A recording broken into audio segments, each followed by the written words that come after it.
Welcome back, everybody, to Talmin Legends Session 4. Technically, we played 5 sessions, but the last one was the holiday one-shot, which was a canon event. So how we're chalking it up is that after you guys cleared the cellar of Dusk Tales, you took a little nap. And when you awoke, that's when you found and ate the peppermints. And now you're back in the basement. And I went ahead and long rested everybody because you guys fell asleep, so you're all well rested. So that's good. If you guys notice as well in your inventories, as you awake, your pockets are kind of a little bit heavier, and when you look and reach in, you notice there's a hero's token in your pocket. And maybe or maybe not, you guys will soon find out what the hell that's all about. So with that, let me go ahead and pause the game, and then we're going to into the cellar. And as you guys all awake, Jinshi busts through the door and is like, "Yo, what's up, guys?" You were down here, and suddenly the gang's back together again. Holy smokes! And with a great club made of peppermint in his back. They say the great club may have or may not have some bite marks. All right. Well, I will also remind Felix, in case he didn't know, he did find a little note down here last time.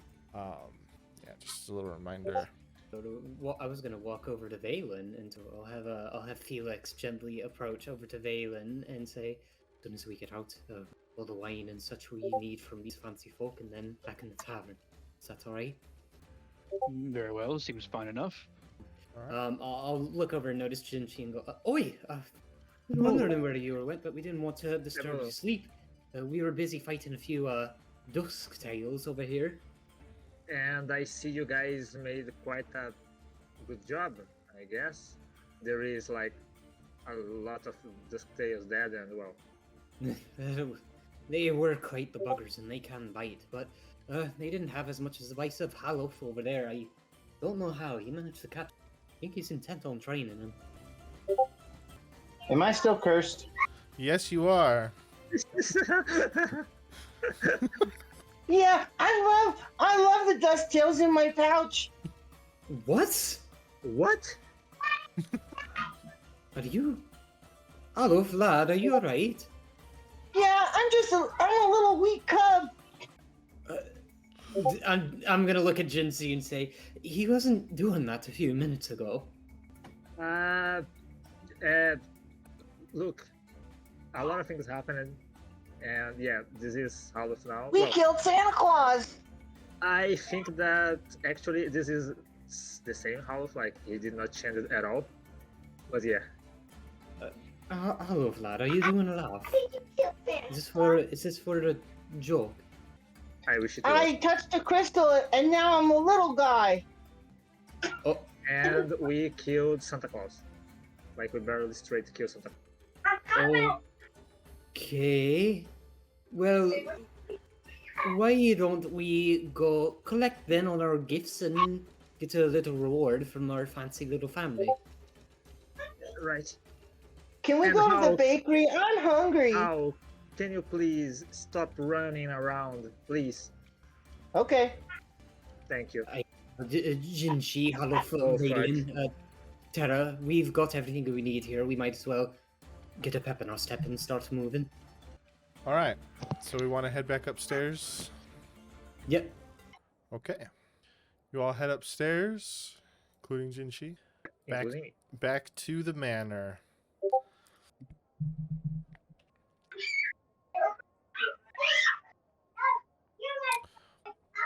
Look, this guy looks like me. Oh, fuck. He does. Mr. and Mrs. Goldthorn, good to see you again. They look at you and say, "Oh man, you were down there for a minute. What's it been? A few hours?" And Ailman comes and he says, "I think it's been a couple days." He's like, "I assumed you were goners. Did you take care of our little Days? problem?" Sure did. And then Howlwolf opens up his bag and pulls out both of the dusk tails he has. See?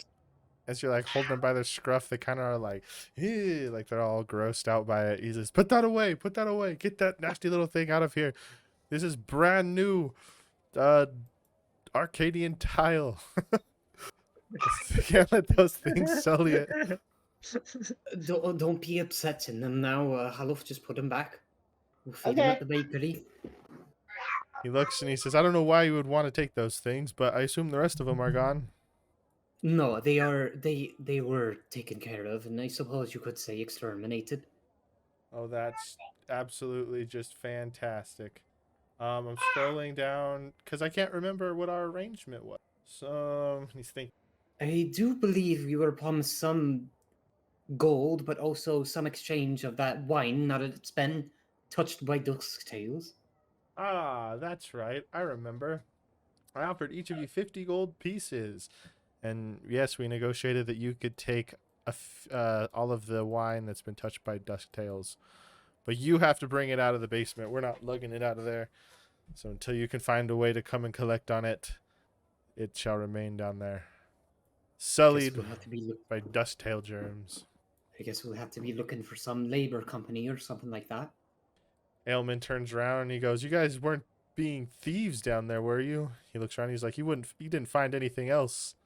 And Israel kind of like rolls her eyes and kind of shoots Ailman a look, and he kind of like just shrugs. Hey, don't worry, Erlman. We have nothing to take there. The only thing that was worth taking is those Dusktails' lives. He just laughs and he says, "Couldn't agree more, little rat person." He comes back over and he says, "Well, please, while you're here, enjoy our home. Take a lap. Enjoy the fine amenities, the roses and the I don't know, the fancy There's gold free water. trimmings." Just looking at you drinking the water in just absolute disgust. Israel yells and screams and faints. Carlos, please, Well, no need for us to be taking a lap around the place. I'm gonna try to gently take Halof and try to guide him away. We were planning to head to the bakery anyway, so if you all would have a very Yay, Carlos, bakery! Carlos, say well, bye. Come here. you all have a good rest of your day. I'm just gonna gently take Halof out. All right. Yeah, Ailman's trying to just like, he has Israel in his arms and she's like, the germs. And she's like fainting.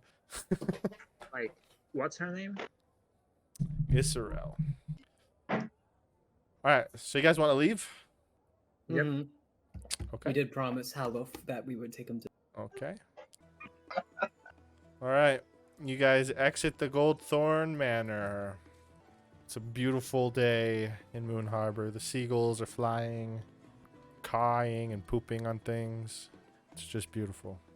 I'm gonna look over while we're exiting to Valen and Tara and say, "Do you all know a reason for Halof and his tap his throat a little bit?" I'm not really sure how to explain it, but we were somewhere else entirely, and he touched a strange crystal. Twice? Oh, Yeah, So it's- like Twice. we were on that. One like, was red and one was blue. Oh God, give me patience. well, maybe we can find some kind of magic or something that will help you get back to the voice that you like. Veiling, you are a wizard. Do you happen to know anything about, lifting curses and removing strange effects? Are you saying you don't like me? No, we're That- not saying that, Halof. That's totally not that. I don't like you as you are normal, and I don't like you as a child either. But I got you a gift. Yeah? Did. I found these gold cloaks in that house. You stole from them? You stole from them? No, I found them. He throws them Oh, down. I will take the clothes right away, and I will walk back, enter the manor, and give the clothes back to the Goldthorn couple. And I say, I am deeply sorry, my comrade, or that guy, does not know what he's doing right now. I don't think that he knows what he's doing at all. So Okay. you grabbed all the cloaks and you were running back inside. Yeah. Oh man, if only somebody in the party had information to what these cloaks might be. Oh fuck. All right. I did. I'm sorry. I did not do that. I'm sorry. All right. No, I mean if that's what everybody. I mean, yeah. Are we're doing it? We're going back in, returning the cloaks. No, totally no.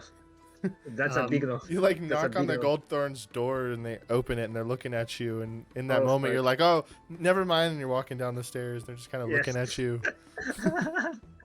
Felix will look over and say, "Aye, maybe Valen does not have the magics to help with this spell, but perhaps there's someone here at Moon Harbor that can help him.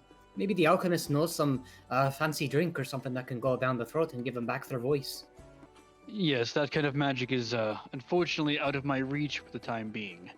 I would need some time to study the charms to cast something like that. But if we do manage to solve this whole sleeping curse, my professor might be able to help as well. Aye. For now, though, we should start heading over to the bakery as we promised for Halof, and then I suppose we can go back to the inn and rest for a little bit. Not long, but we'll have something to do soon. While Valen and Felix are talking about that, I'm just gonna reach over and put my hand on Hal's arm and just cast Identify Oh, that's nice. and just see if that gives anything. Will you go ahead and throw it in the chat for me? I like how the spell specifically describes an object. So, Halof, congratulations, you are not a person anymore. You are an object. At the bottom, it says Hooray! if you instead touch a creature throughout the casting. As a class. All right. I double checked. I didn't want to offend him. Okay.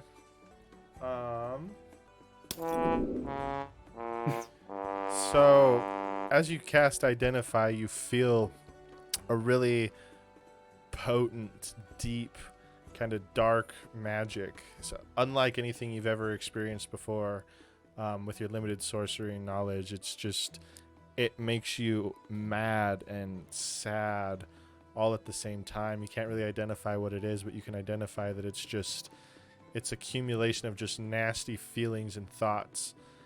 And you kind of derive from that what Hal must have touched, remembering the note, and that the crystals and the liquid were the transformed elves that he's taking and turning into just dark magical catalysts.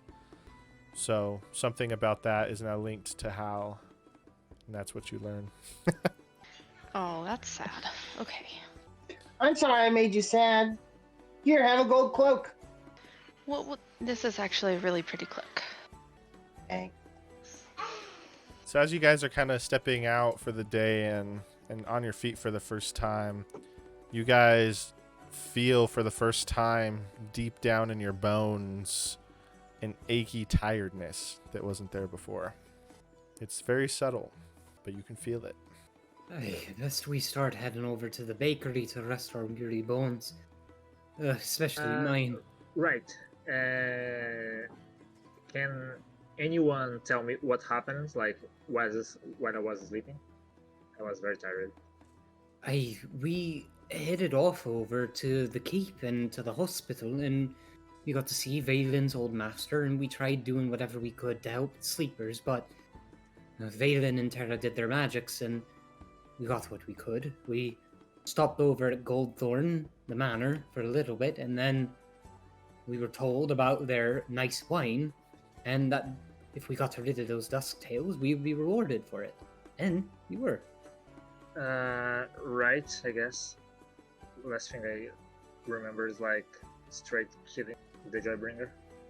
I don't know what strange dream you all had, but Look, Felix, I have this. Hal pulls out. Oh, where is it?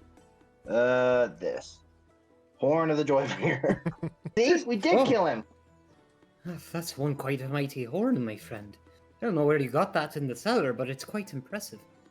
We went to Winterfest. Winter Fist? I don't remember.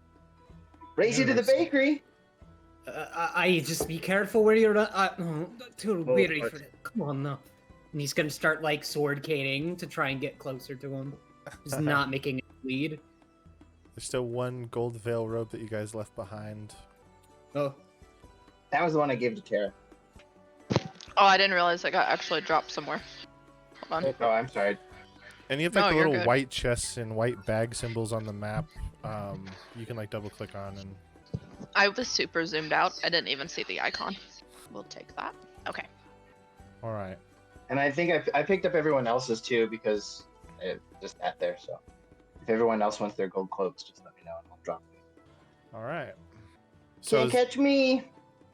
I know I'm a little too old for this. so is the bakery where we're going?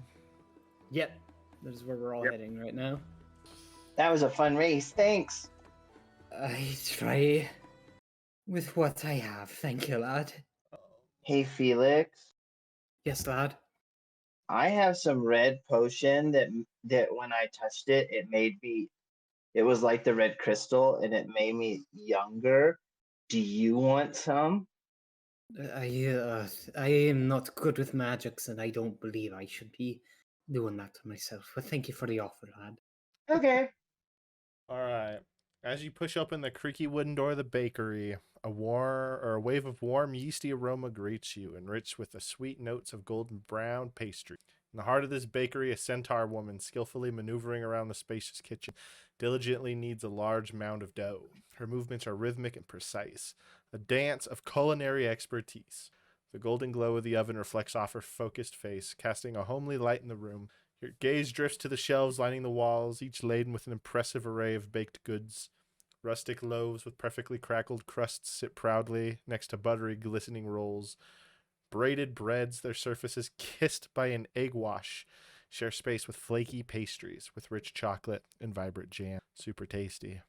The entire room is a symphony of sight, smells, and the comforting sounds of baking, creating an atmosphere of warmth and abundance. You're kneading her dough. Kneading that dough. She's so focused in her dough kneading that she really doesn't even see you guys come in. Can I have a cinnamon roll? You kind of startle her, and she like reaches over and grabs a cinnamon roll and is like, "Of course, sweetie," and hands it to you. And as she does, she looks at you and sees that you're a grown man, and she just takes it back.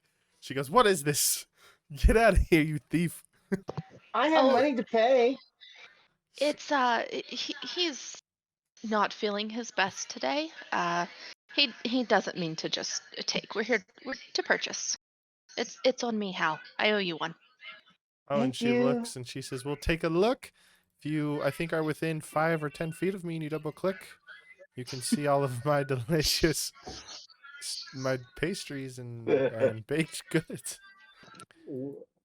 We're talking about what you have here, my friend, with much chocolate, like a lot of chocolate. If While say what? I was gonna say while they're talking to the shopkeeper, I want to see if Felix could like gently pull on Valen's cape and try to take him aside to the corner over here. Sure. They're talking and browsing the delicious baked goods. Go first. I think Valen is also just overtaken by the deliciousness of the It's bakery. okay. I'll wait for him. I want candies. I want all candies. A lot of candy. Oh no, there he is. I see him move. Sorry, I'm here. I'm somewhat still trying to fiddle with my microphone. All good, all good. I was gonna see if Felix could pull Valen aside while they're all talking to the baker. Oh, right. Sorry. While he's pretending to peruse the shelves of breads and stuff, he'll just gently look over to Valen and say, "Do you know anything about those Goldthorn folks? Since you seem to be of House Avendir and their House Goldthorn." So the cloaks, are they actually inscribed with any kind of insignia of the Goldthorn family, or are they like a gold veil, like a more of a generic type cloak? Like, do I know about these cloaks? So engraved along the inner collar of the cloak is the word gold veil, but it's not recognizable. It's not the gold thorns. You have, well, I don't. Go ahead and roll a perception, or a Hey, history, or yeah, history or perception. if allowed, I'll definitely roll history. Okay. Something a little bit better at. Yeah, give So me a normal roll, okay. 25. All right. So you see the gold veil written on the cloak, and you remember hearing from your childhood whispers about there being like some kind of secret society called Gold Veil. But besides that, that's all you really know. You, but you do remember hearing that when you were Okay, a so he child. would relate something along the lines of, um, well, as far as I can tell, these cloaks don't seem to be branded by the family. These actually make mention of the Gold Veil. Uh, I've heard of them. Definitely a secret organization, although I'm not entirely sure what their purpose is. I wasn't even sure they existed until something like this came up. So you are saying that there is close on a spirit society inside the house of one of these, rich family, wealth family. Felix will look over to Valen after getting that information and say, "Well, I don't know if you know anything more about this strange gold veil and if there are people worth to be trusted or not, but I've got one of those old itches, and I know that sounds strange, but call it a hunch or some kind of intuition." He'll reach into his cloak and just pull out the note and gently like hand it to him while they're kind of just pretending to peruse, and he says, "I think you might want to take a good look at this. You might be, well, I guess Secrets are no fun. Oh, sorry. We're just What looking the over at the fudge? bread to see what we can find." Oh, okay. I'm just gonna gently hand him the note while we're pretending to look over here and say, "We might be invited to something tomorrow at the." All right. I'm waiting for the note to find its way into my hand. Let me look. Well, he invited you to a trade. I think if you click it, if you drag it and drop it on him, it also works. Here, I'll do it for you. Okay. There you go.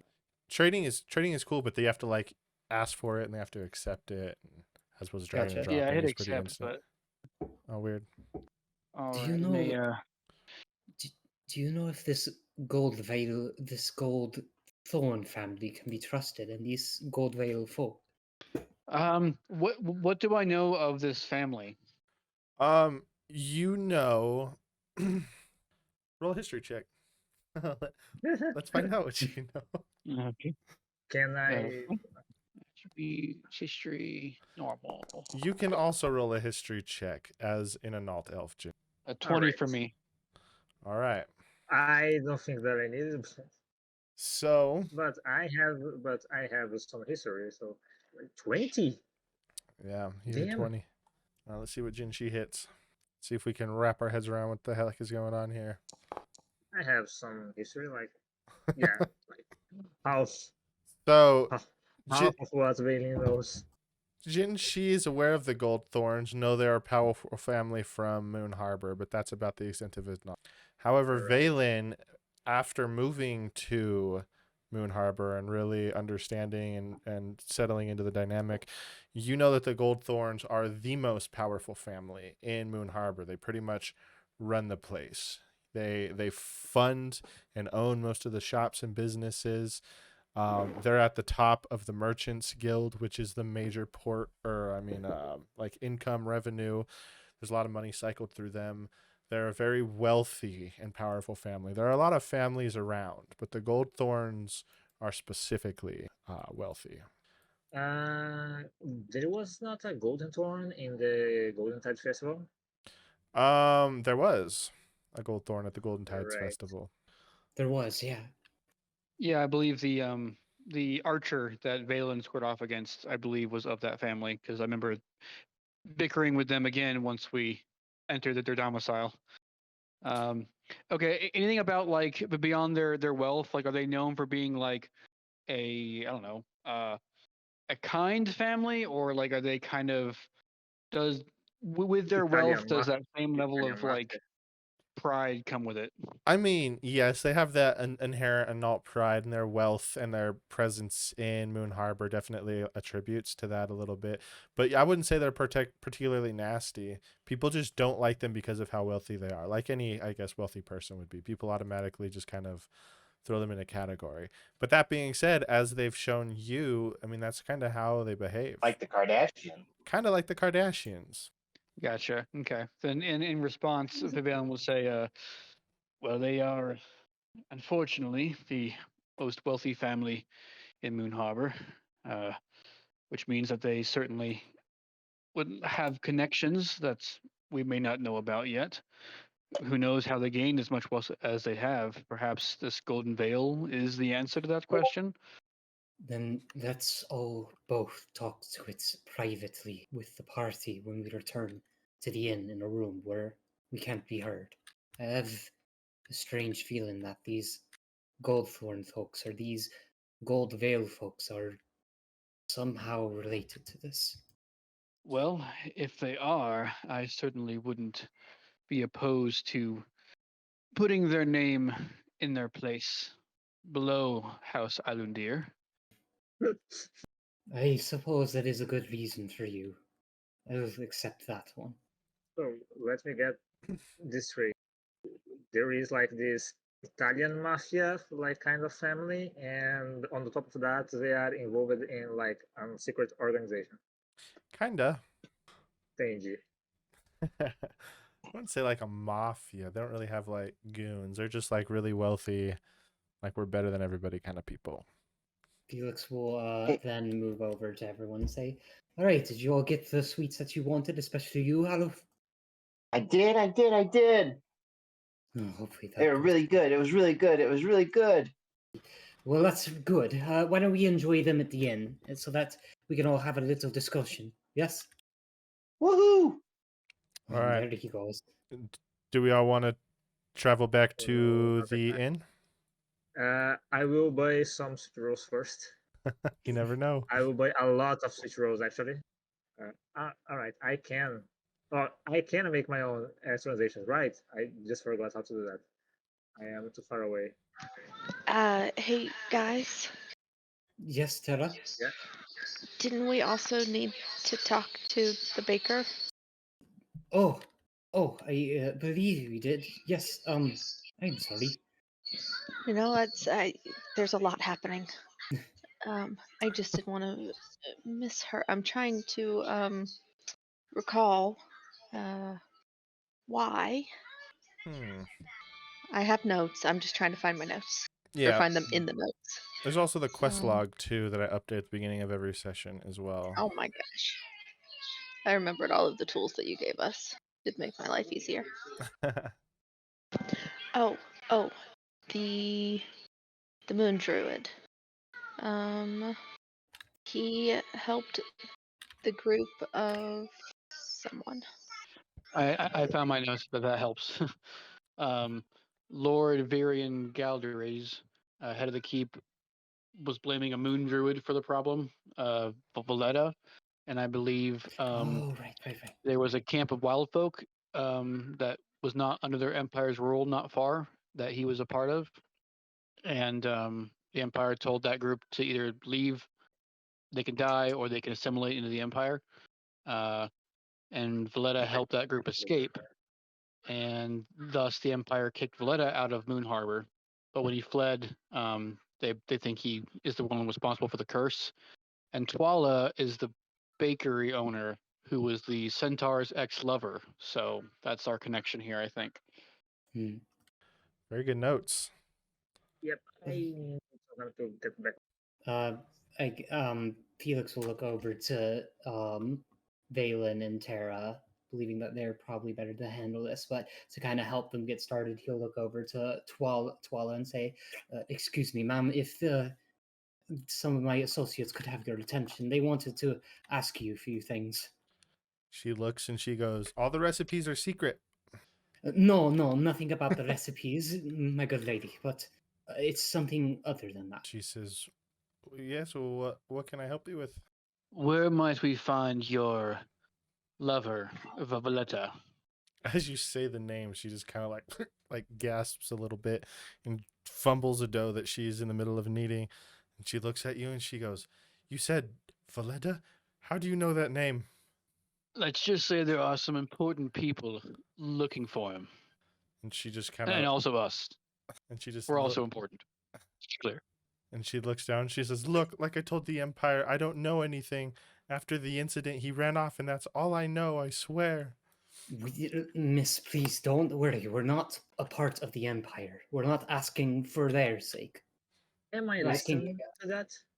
She literally points and she goes, "Well, he's wearing gold and black, their colors."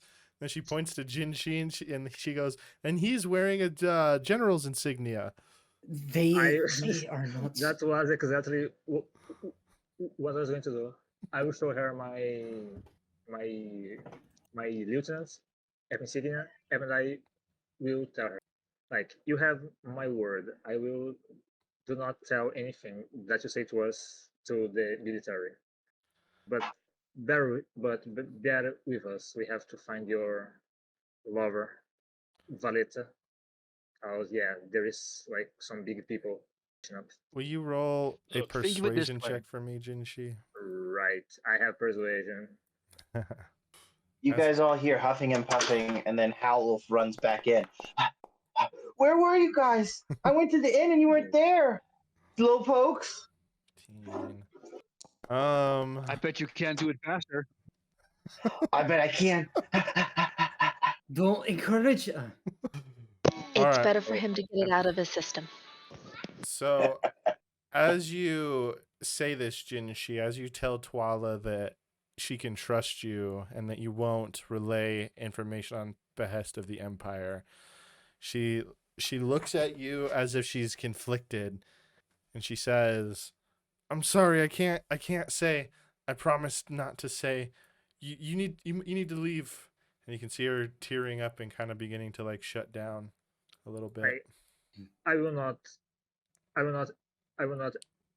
I will not resort to violence nor threaten to expose you. We just want to know where Valete is. It's for the best for anyone, for everyone here. They are blaming him for the sleep problem that the town is having. Now, if We it want was to not help. him exactly, we and need to help perhaps clear his name. and perhaps he can be indeed the one to blame, but we need to find him to discover if this is true or not. She looks and she says, "Valetta would never do something like that. He is the sweetest man. He's the sweetest man I ever met. He was just trying to help them, and they turned on him." Who turned on him? She looks and she says, "The Empire." She says that she explains to you the story about how Valletta has ties. Moon Druid. He was there for some work with this clan of wild folk, and when the Empire came, they really didn't give them much of a choice. They basically were pretty cutthroat and told him like, "You give us everything and submit, or you die." And Valletta ended up fending off the Empire and letting them escape. But because of that, the Empire's mad at him and they're just blaming him, whatever's going on in Moon Harbor. I have a feeling it was those who run the keep and Moon Harbor, yes? She says, yes, Like, they're the ones that blamed listen, him. listen, Valit, Tuala. I am reasonable about, centers, about wild folk. Most of my colleagues within the military are not that sociable, I would say.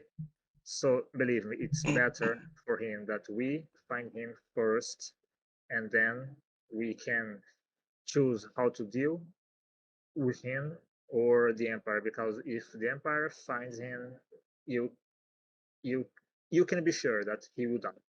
Jinshi. She starts crying. I am telling the truth. You can tell the truth, but you got to be careful with someone's heart because you never know what it'll do to them. She says, he's right. How fast was it? How fast was I'm it? trying to say it was not fast enough. How? Try another time. Okay. Like I'm trying to help everyone in here. Twala just starts Yeah. crying, and she goes, "You're I right." don't want Valetas dead.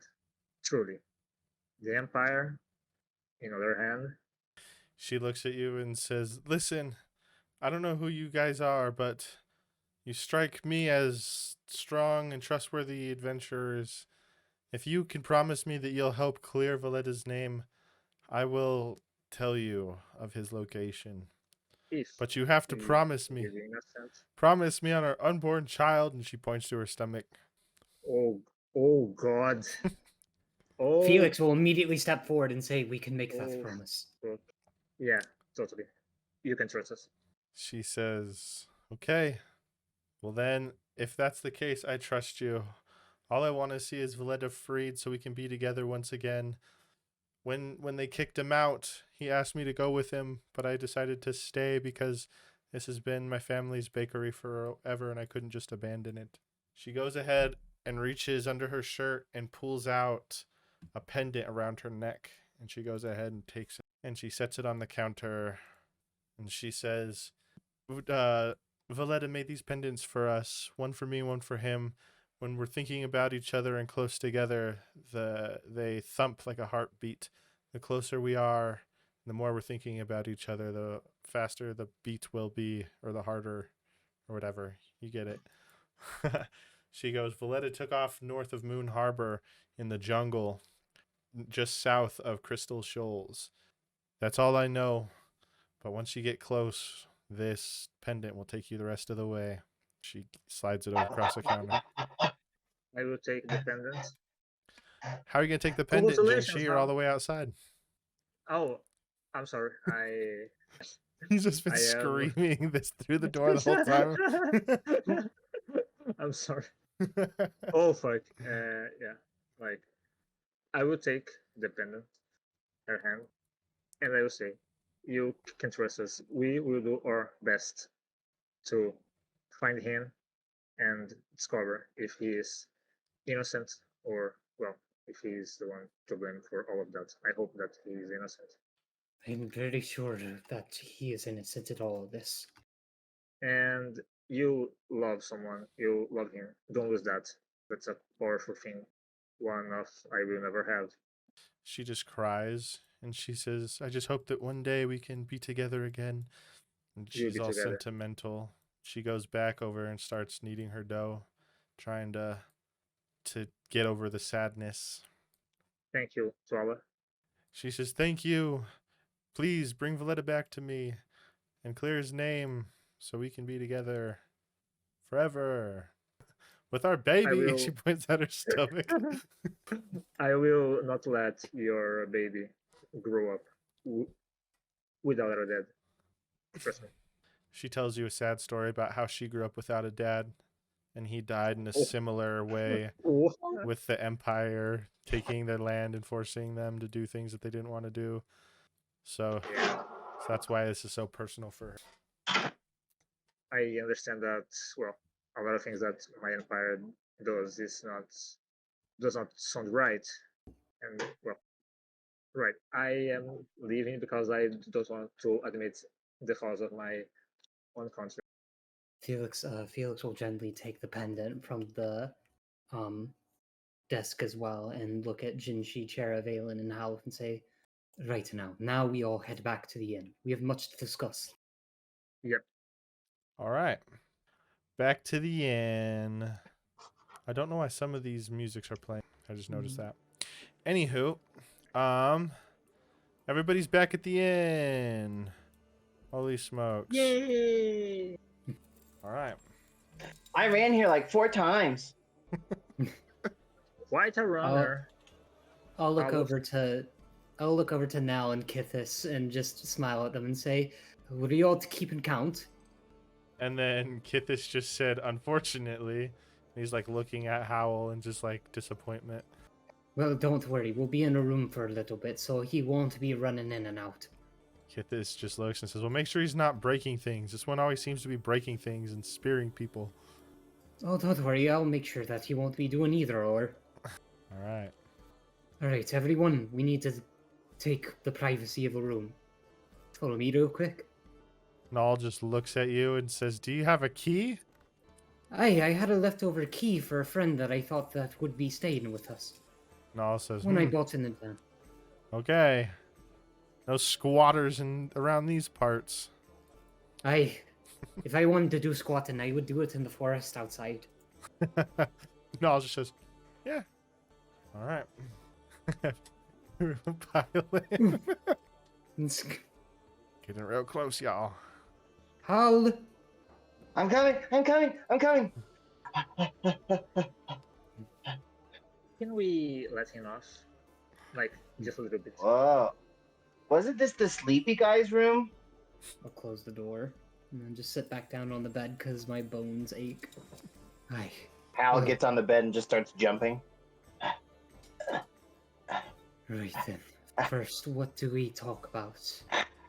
I suppose we should talk about what we've first gone through right now. That is the poor wife and her husband that were trying to clear their names. So, we know that they're hiding somewhere in Crystal Shores, and he'll show the pendant. If we be thinking about him and we get close enough, that we'll find the heartbeat. And we will find wherever they're hiding from the Empire. I mean, that seems relatively, albeit a bit abstract, easy enough to do. However, I wasn't going to bring it up in the bakery, but he is responsible for fighting against the Empire during their attempt to assimilate the wild folk. In his success in that endeavor, sure, they may be placing the blame of this curse on him as well, but are they really going to let him back into the city knowing that, I assume, he slew members of the Empire? Because I can't imagine it's just this curse that he's being blamed for, is it not? Aye, you are correct on that. And, it does put a stick in everything for a little bit. But perhaps if we are able to solve the curse, we might have some pull with the main lord, and perhaps can ask for a pardon, I suppose. Some kind of pardon, yes, but you are right. The Empire might not be privy to that, and who's to say it will be safe for them to move in even when they clear their name? Well, I actually think that it's for the best for them to stay out of Moon Harbor for some time, perhaps a lifetime. Then maybe we need. I know that it's like her bakery and like the bakery of her mother and her grandmother, but if she values the safety of her unborn child, I think that the Empire might not look good upon his return, because he actively fought against us. I mean, honestly, I actually disagree. I can praise her attempt to stand behind her measly bakery, especially if it's been in the family for a long time. Sure, there might be some problems down the road for the little one, but to leave would be abandoning many a generation before her. She clearly seems to take pride in her family's homestead. Yeah, but think, Valen, we may be not here forever to protect her. So we might need to think of this too. And by the way, can you or Tara identify this pendant? I find it very unique and exquisite, I would say. Your weapon? Oh no, the pendant that she was. Here, I'll show her pendant again. Yeah, I can try. I will hand the pendant to Tara and let her identify. Right. Hal, did you want to say something? I did. Remembering I know that identify can be cast as a ritual, I think. Bards don't get ritual. Oh fuck, yeah, right. I know that we're on a really important quest to look for wild folk people, and I know I'm wild folk, and Felix is wild folk, and Kithis is wild folk, and Nat is wild folk, and Kesh is wild folk, and Rahibi is wild folk, but there's also another wild folk who's staying at the inn. I can smell him. We could ask him where the guy is. And we? Who is this guy? I don't know his name. I can just smell him. You can, lad. Would they know where to find him, though? I don't know. Well, maybe we can think about that later. We shouldn't be going around disturbing good folks until they've gotten their way. Why? And well, the less people that know about this, the better. Aye, But maybe he can help us. Maybe I think he he's a can. wolf folk.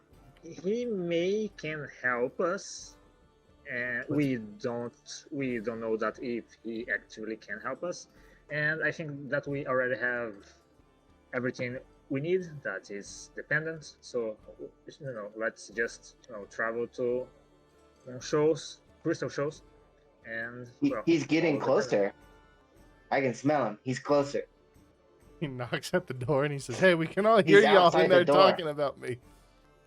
Sorry about that. I'll go over and open the door and say, I apologize for my friend talking about you. That's the guy I smelled.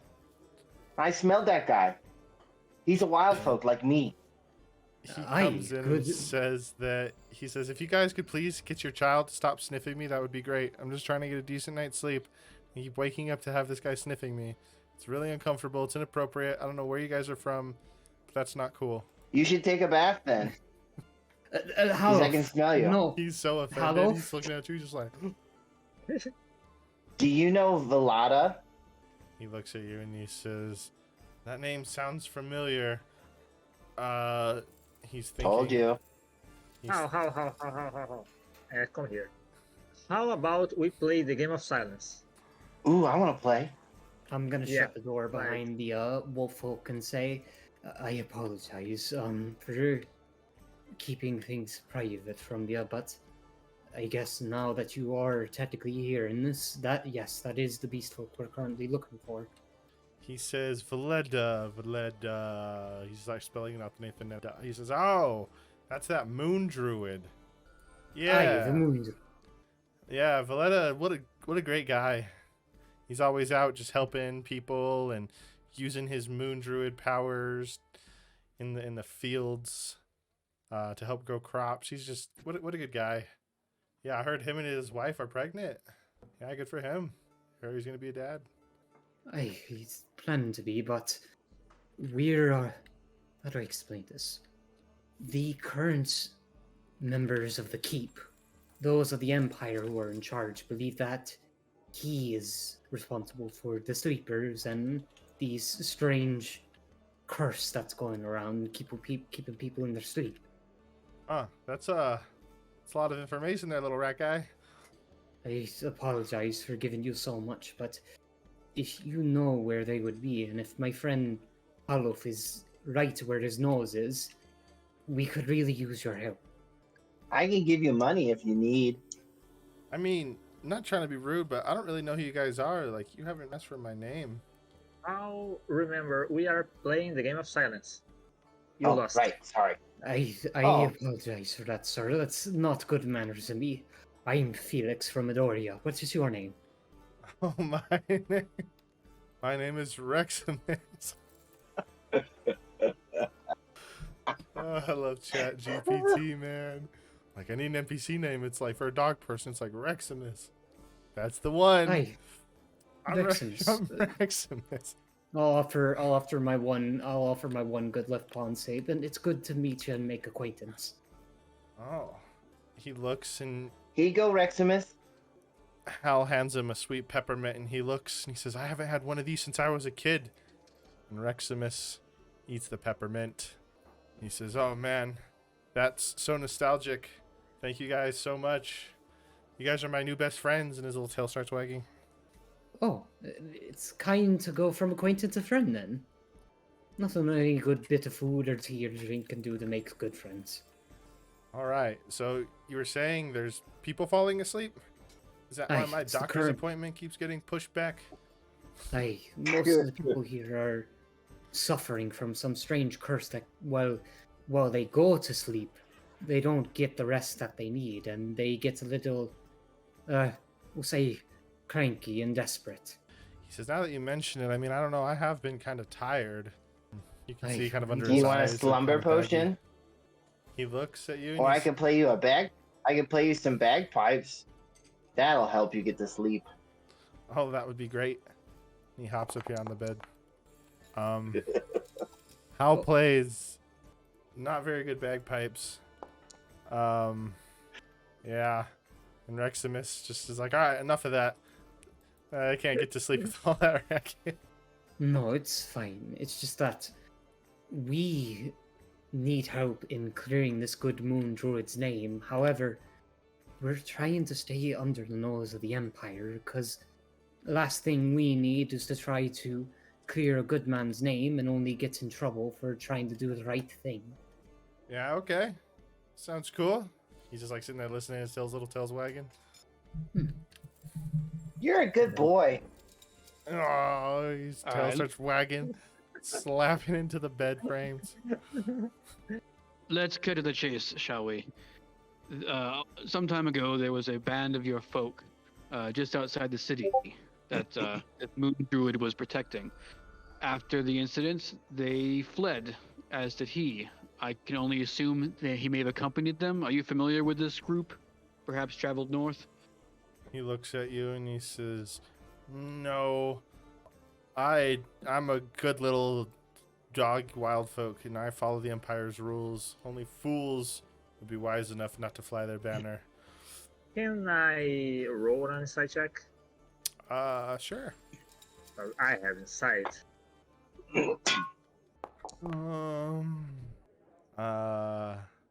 So you roll an insight check and you see that as he's telling you about him not knowing anybody, you can tell that he's sweating and his voice cracked and he's kind of looking in a weird direction, and you can tell that he is lying. I will take my insignia and I will say, you are, a white folk trying to protect other white folk and lying to the military. That's not wise. Come on, you know the druid. Do you know what he is? We roll an intimidation check. Oh boy, normal was it? Huh. He thinks about what you have to say. As Jinshi does that, Hal kind of picks up on it and also does an intimidation roll. Yeah. Jeez. What was that? 13. Right. He looks at Jinshi and is just like, "Listen, man, I don't know what you're talking about." And then Hal pipes up too and kind of gets angry and You tell us, bad boy. Don't be a bad boy. And Reximus's tail You tell kind of us. goes between his legs, and he goes, look, fine, you caught me. I was actually the leader of that band of wild folk, but keep that down. Oh, Much you're such a better. good boy. You gotta keep that Thank you for between us. telling us, good boy. Shh, these walls are paper thin. Everybody can hear us. Be quiet.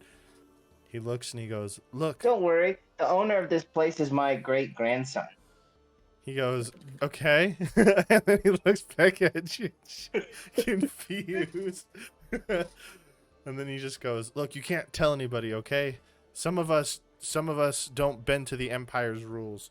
It's like every time you have anything worth taking, the Empire comes and takes it. And some of us just want to do our own thing, grow our own crop, fight our own battles. He says, we tried to live on the outskirts until the Empire came looking for us. Valletta used to supply us with all sorts of druid favors and work. Yeah, he used to do just a lot of different druid things for us. And it was a good arrangement until the Empire showed up. And then you guys came and took everything that we had. Valletta helped us escape. But unfortunately, I was the only one that survived. So Valletta's dead? He says last time I saw Valletta, he was casting a powerful spell. When the spell went off, I went unconscious, and when I awoke, there was just a sea of ash. I was the only one left, and Valletta was gone. So he's really... Like, you just vanished? He says, I don't know. I woke up, and the only thing left over were the corpses of those that were affected, and the ones that were close to the original blast point were nothing but ash.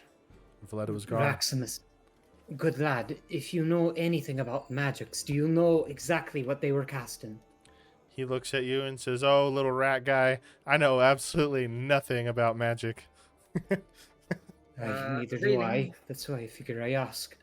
Veiling, by his description, do you happen to know what kind of magic, like what kind of thing could be that?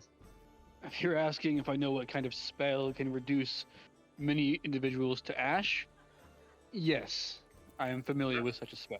Right.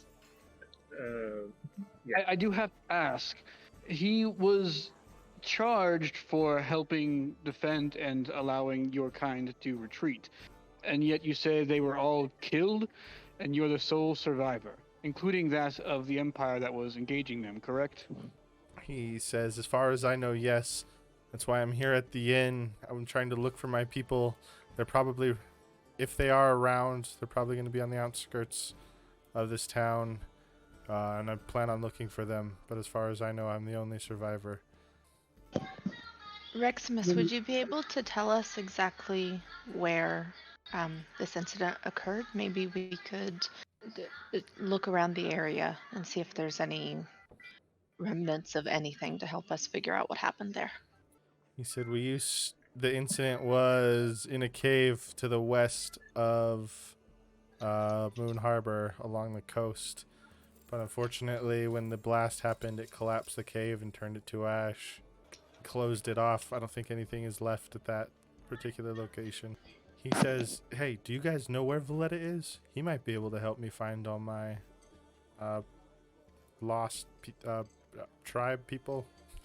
Whatever we were. We totally do not know. That's what we asked you for. Well, if you guys happen to find him, I would love to talk with him. He saved my life, and I owe him everything. Well, If we do find- have his heading. He's headed north between here and I'm away from my computer screen to see what the next town is. The Crystal Cove. Crystal Cove, right? You don't by chance know of any, I don't know, outpost, tribe, camp of your people that he may be headed to in that direction? He says, "If I knew one thing about Valletta, I do know that he loves the jungle and the creatures of the jungle.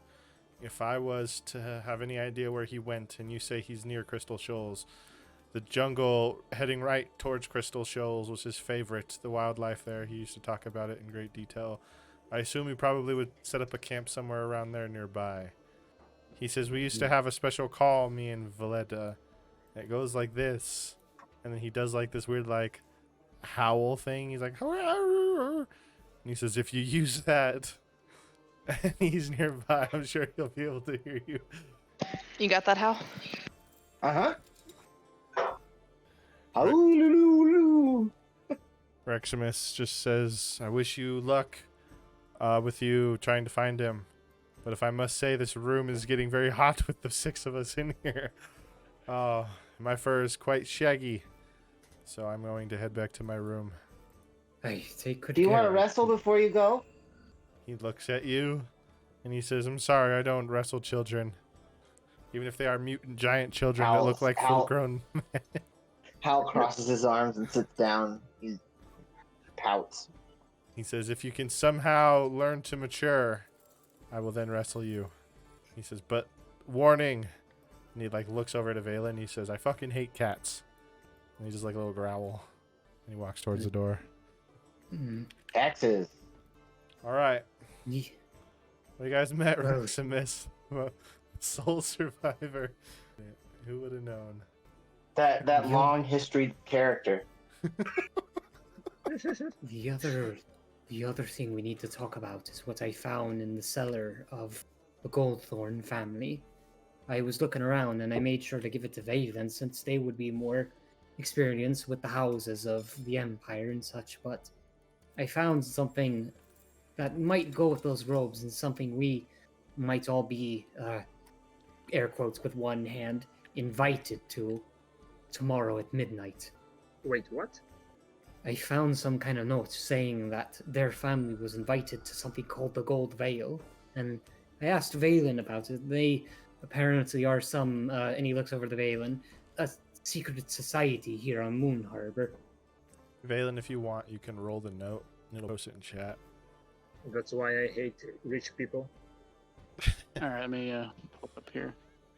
Now, call it an old itch if you want, or a strange superstition, but I don't get a good feeling from reading this note, and I think something's wrong. Could you read it for me, think we- just for the recording? Yeah, I can read it. You are hereby invited, dress in gold, tell no secrets, uphold the code. Moonlight Gardens tomorrow after midnight. The Gold Veil. Now, Felix, I have to ask, and I apologize if you've already mentioned this, but where did you come across this note? Was this with the cloaks that we stole, or was this somewhere else? No, it was hidden in one of the barrels in the cellar. So that does beg the question, as there's no addressee to such a note. Was that placed there for us, or was it No. just mere happenstance for us to come across it? I believe it was for the Goldthorn family, and now I have a strange suspicion that since we have it, we might as well use it to see what this Gold Veil is and what they're up to. But why Is would this they like hide? an eyes wide shut kind of thing? Mhm. I don't understand that reference. Yeah, I don't either. But it does still beg the question as to why such a note would be in a barrel. I mean, if this is some kind of secret organization and the Gold Thorns have read this note, one, would they not already be assuming to be at this meeting tomorrow anyway? Or if not, it doesn't make any sense why they would keep it in a barrel in their cellar. I possibly. Maybe they were foolish and thought that they could hide it in a place that no one would think to look. Either that or. Pretty much exactly like that, huh? Maybe it was a like a drop-off point. You know, you don't hand Yeah. someone a secret note. You Yeah, put that it makes somewhere sense. for them to find. Well, and we found it. All right, well, if that is the case, and if we intend to come to this meeting, are we doing so under the guise as being the ones invited, or is this more of a stakeout situation where we're going to listen in on whatever dealings these gold bales are in and about? I have an idea, and it might be a complicated one, so listen closely. I believe that Valen and Jinshi, since you are both adult elves, and if you were to wear these strange cloaks, I doubt the guards or whoever will be bringing this party security will doubt much of your invitation and happily let you in. Valen, they might even let you in a lot easier and be more pleasant to have you around. I believe You Terra and thought that Valen is a half elf. Nothing against you, Valen, really, but well, if we're talking about like this, great houses, I'm not saying that the Elundir house is small and awful. I am just embarrassing myself, but yeah, I think that this could work, but Valen would need to be very careful with his words. I Again, suppose. nothing against your family. Valen's just staring at Jinshi with a very pointed look, his brow ever furrowing. The point is, Jinshi is not that because he is an half elf, he will not be allowed in. I believe that it'll be much easier for him to get in because of his status, and they won't doubt or probably need to check if they got an invitation or not. Terra and Halof, I believe if they were to wear the cloaks, it would also be easy for them to come in, though they won't be able to go as far into the invitation. Valen and Jinshi, If we dress me in rags, I could pretend to be someone's servant. possibly. Well, what I was thinking is that perhaps whatever this party is, Terra and Halof, since you two are best at putting up a good act and keeping people entertained, perhaps you could keep most of the main party entertained while whatever this Golden Veil or whatever inner circle, they go off to have their conversation. Valen and Jinshi, they can follow and listen in on them and see what they're up to. I could help you all. I know these robes don't fit me much, and I doubt if I were to wear some, they would let me in. Plus, let's be honest, yellow is not my color. I can find So some ways to support you. Maybe scour the wolf tops or get an idea, lay of the land, keep a nose about. you mentioned having them entertain the rest of the party while this subsect branches off, but as far as the note is concerned, I cannot tell if it's going to be some kind of banquet Yeah, that we're branching yeah, from. It's yeah. be a, I don't think that it's a party because it's in the Moonlight Gardens. Gardens. I think that is a public place, right, Isaac? Yeah, Moonlight Gardens. It's typically open during the day, and invitations for at night. To the day, it's a public Yes. place. Yeah. So I doubt that this is some kind of party or late time picnic. So I think that we will need to be discreet and Excuse my foolishness then for a moment. Then But well, the idea of me and Vaden going there and I don't know, pretending to be invited to this gathering, it's not totally awful. I just did not thought. Well, let's say that I have attended this kind of meetings and high level society parties before, and that's something I don't want to repeat. here I was thinking that fighting big old slime cubes was complicated. Well, to be fair honest, I would prefer to just get there, kick the door and get everyone under arrest. But I don't think that this is the wisest idea. So Aye, and we don't know if the Empire is working with the Gold Veil either. that's that's a that's a guess. I don't think just because they have gold in name, they have anything to deal with the Empire. But I think that Valen and I will discover that on this secret encounter if we are going to proceed with this plan. Then, if that is possible, and I have both your permissions, how can me, Terra, and Half help you if we plan on finding out what this little meet together is tomorrow at midnight? DM, are the Golden Veil cloaks, are they hooded cloaks or are they more like capes? They're hooded cloaks, and they also have an attached mask. Oh, Okay. all right. That's what I thought. Okay. Well, that being the case, I feel like even the human would be able to pass in disguise as a valid member. Unfortunately, Felix and Hal, your statures alone, I think, would give away your foreign nature. But let's be fair, we don't know much about this Golden Veil at all. As far as I know, I'm the only one here, except for maybe Jin Shi, who's even heard of them. And I don't know of their association. I don't know of their planned goals. The only thing I do know is that they are secretive. And unless we can come up with some other clue as to the cause of this curse, people who tend to remain secretive tend to know secrets. So perhaps they might have information on the source of the curse, but we really don't know their motives beyond that. So, if anything, if they are ne'er-do-wells, I think the two of you should try to position yourselves in such a way to oversee the conversation from a distance and be able to come to our aid should they realize the ruse. Yeah, that's exactly what I thought. You, Hey. Felix, and Hal, you can stay some feet behind us, through the Moonlight Gardens, and if we scream, then you come to help us. Hey. Why don't we go check out the gardens in the daytime and see if there isn't a good spot for Felix and Hal to lie in wait or observe at a slight distance? Felix is so small, he could hide in one of the trees.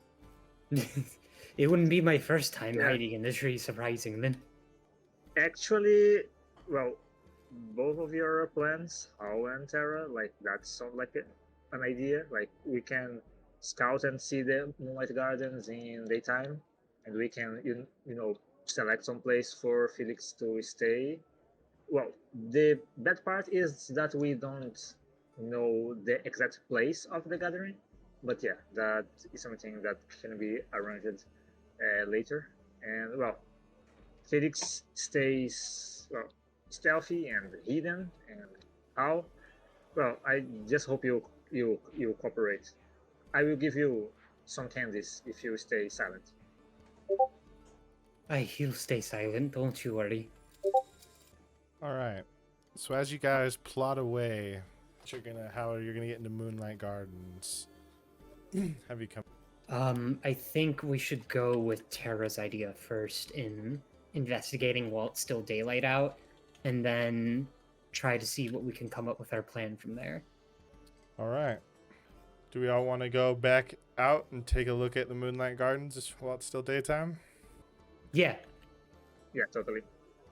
I do know at some point, before the before night falls tonight, Valen wouldn't mind trying to find some place to pawn some of the goods he's collected. I don't know if we want to role play that whole scenario at some point, or we could just do it later.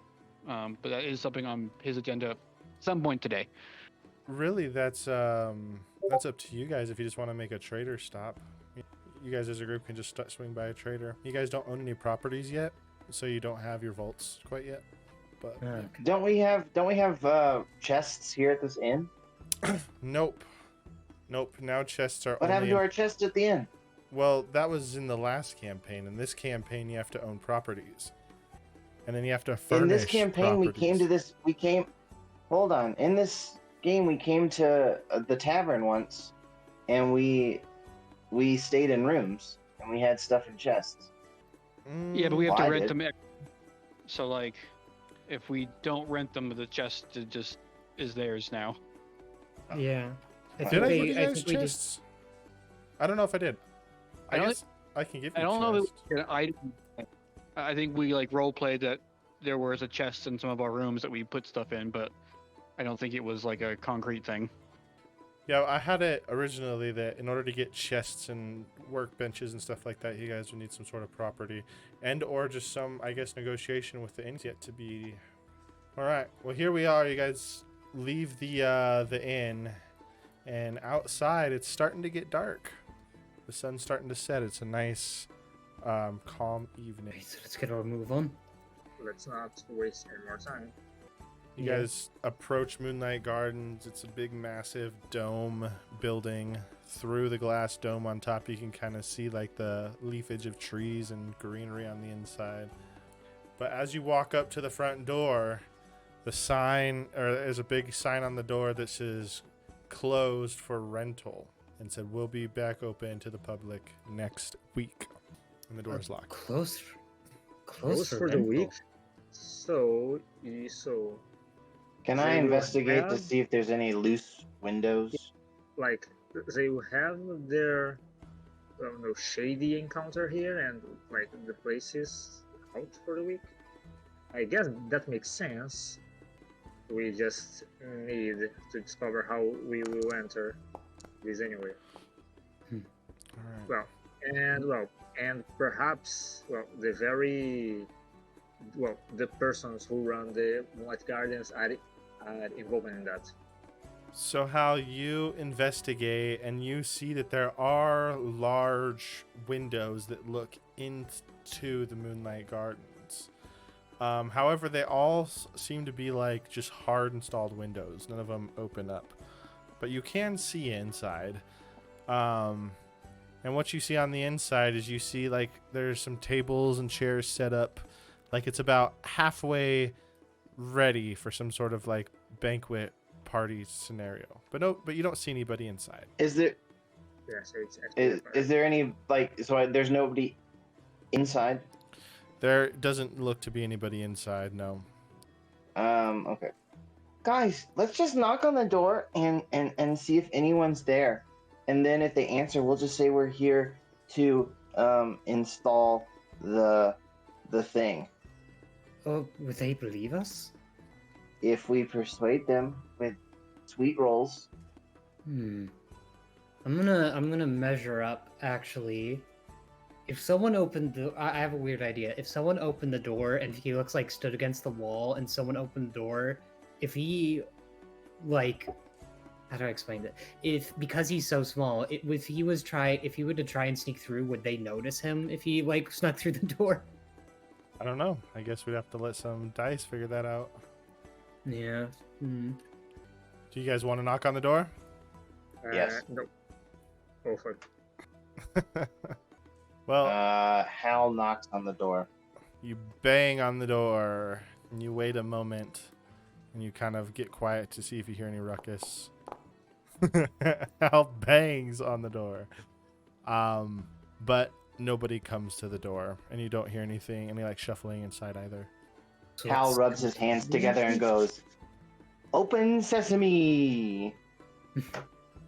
And there's Right, like so this it's- wind up of sound, and then it just kind of goes away. Nothing happens. Like an anticipation, and nothing happens. So it's completely empty then, yeah? It's what it seems. Except for the few tables that Hal saw. Are there any? Well, I guess it'll probably make me roll for it. I want to roll to see if there's any like drainage or like grates so that water can seep into this garden. Okay. Yeah, roll it up. Investigation Yep. or perception. Whatever you What? deem.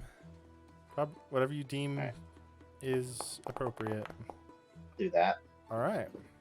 So you look around and you notice over on this side of the building, as you're looking around, there is a drain, and it does look fairly loose. How big is the drain?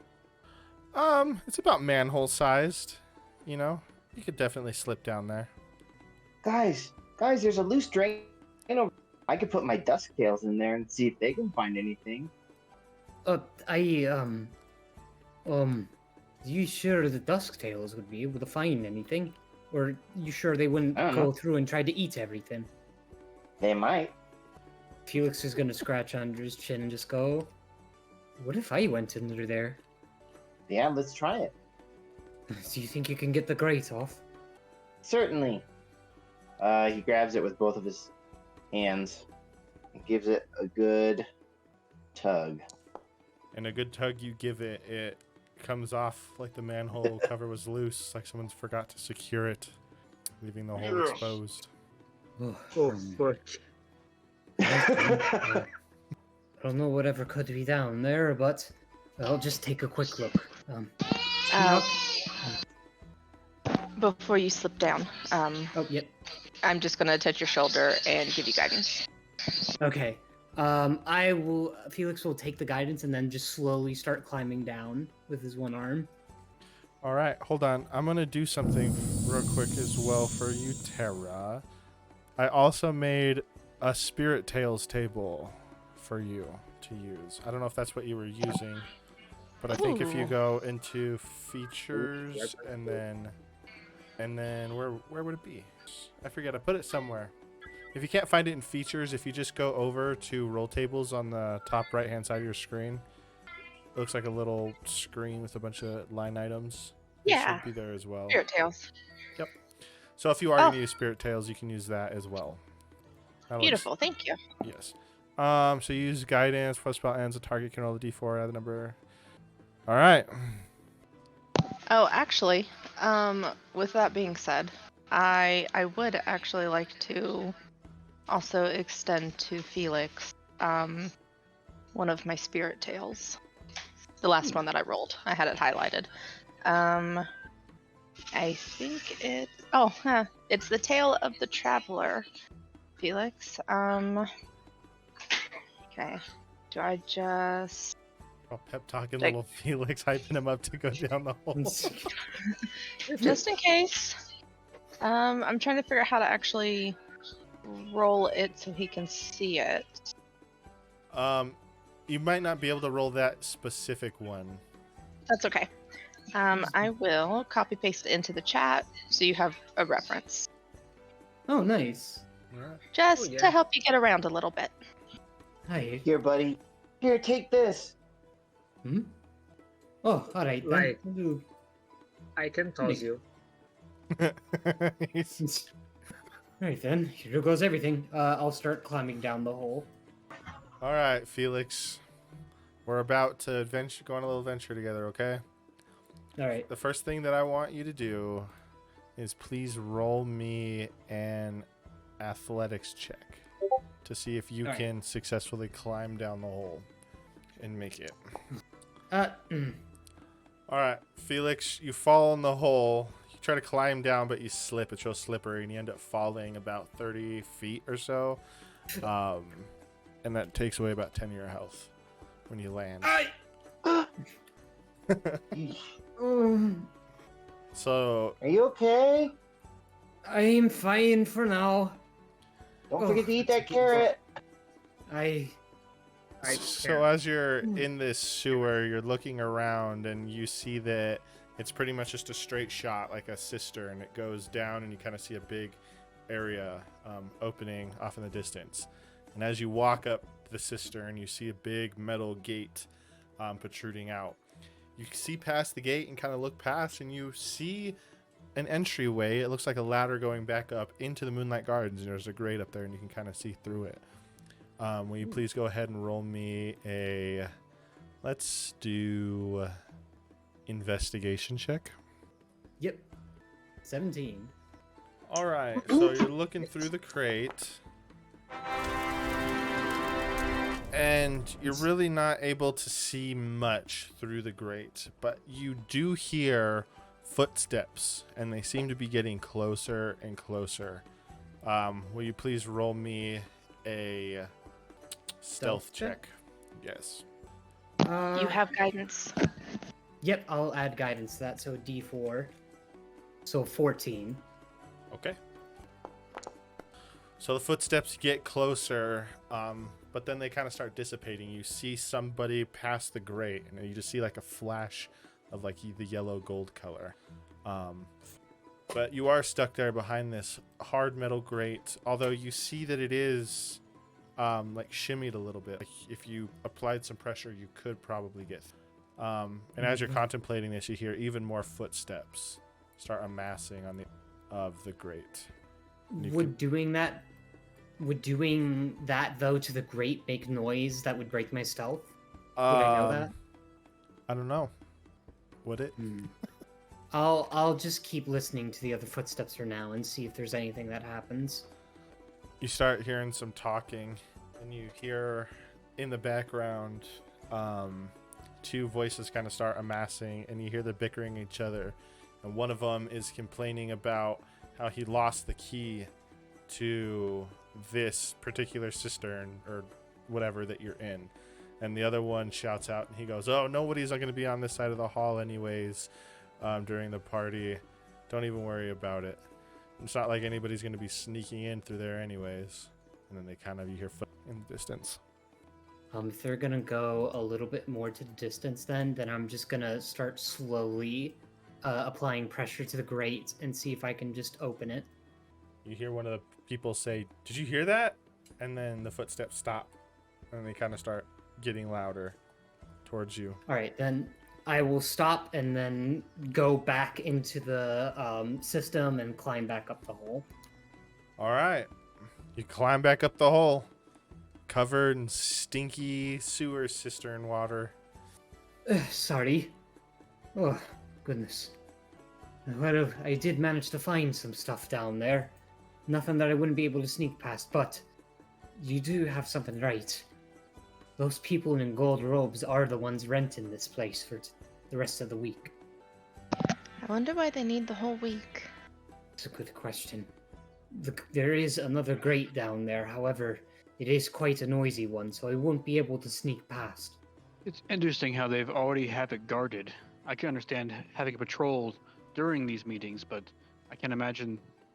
Could you see anything else happening there within? Any kind of assembly or just patrol? There was plenty of footsteps. That is the strange part. There were a lot of people around, I could tell, from what I could hear. What if we went back to the bakery and we got some butter or some grease and we greased the loud grate, and then we see if we can get in that way with it being quieter? Would that work? I don't know. As you guys are discussing this, the sun is slipping away from you. Shadows of like deep shadows have started to cast over the city. Nighttime is quickly approaching. I suppose we might as well head to the inn and get our rest then. This party does not start until tomorrow at midnight, so we have a little bit more to plan. Unfortunately, we just won't know what's going on in there. Well, you also We might read have to that work. note, and then we're gone for a day at Whitereach. So really, the party is tonight. Oh, shoot, okay. Oh, So we need to We need prepare. to act now. yeah, yeah. What if we just put on the gold robes and we knocked on the door and we said that we were here early for the party to help with security? I suppose they would believe you with that, but I don't know if they would believe the others. I could tell them that they're my friends. Hmm. Or what if we took most of our rations and we said that we were like caterers and we were here to bring bread or stuff? Maybe. I don't know. Or what if we took my giant axe and we just broke down the door and we just ran in and we just started killing everybody and then we just did that? I don't know about that one. Do we have enough robes for everyone? We should, as long as everyone picked them up when I gave them to everybody. I have a robe, but what about everyone else? I do. I do. Do I? Did you pick And one so up? We do all. I dropped them all inside the bakery, so if you picked it up in there. Oh, yeah, I did not. Hey DM, super fast. Yep. I cast second time, just checking on the robes. Did I get anything off of that? You said what? I'm so sorry. You kind of broke up. Oh, I'm sorry. I cast Identify a second time earlier with the intention of just double checking the robes, the gold robes, Okay. and seeing if they had any kind of magical essences about them. Did I get any read? No, you didn't get any magical read. However, the build quality and the material quality is exceptionally high. Okay, awesome. All right. I guess we might as well all put our robes on, yes? Might as well. Felix will put on yellow and then just kind of look down at himself, kind of looking sad and a little bit disgusted. Tell you, this color Okay. doesn't fit me at all. What you're talking about? You look splendid. I don't think it's the splendidness of the robes, though. I just think it's the color is all. Never looked good in yellow. You look splendid in gold, believe me. Everyone looks good in yellow. Felix just kind of pouts. All right. Well, you guys are all dressed in your beautiful yellow gold robes, except for Jin Shi. His robe is still sitting on the floor of the bakery. I was away from the cake that moment. Well, I'm while sorry. everybody is putting on their robes and whatnot, Jin Shi runs back to the bakery. Thank Yeah. you. And he gets his robe. There you go, Jin. Thank you, man. All right. Y'all put on your robes. The sun has now breached the outer perimeter of the city walls, and the darkness of the sky and the twinkling of the stars is starting to set in. Midnight is right around the corner. Was there anything that you guys would like to do in these last few moments? I guess. Did we want to, I don't know, come up with a guise between all of us?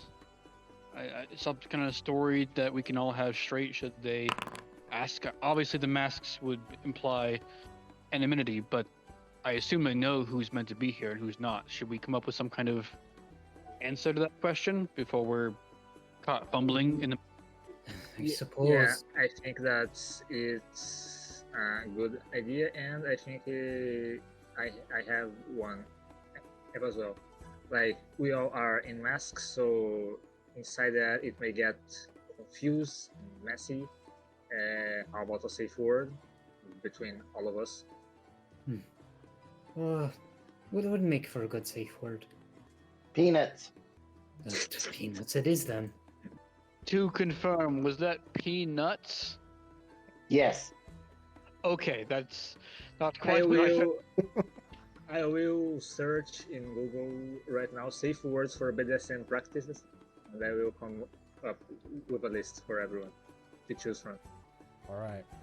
So the sun is setting, and you start hearing everybody from the town stumble into their homes for the night.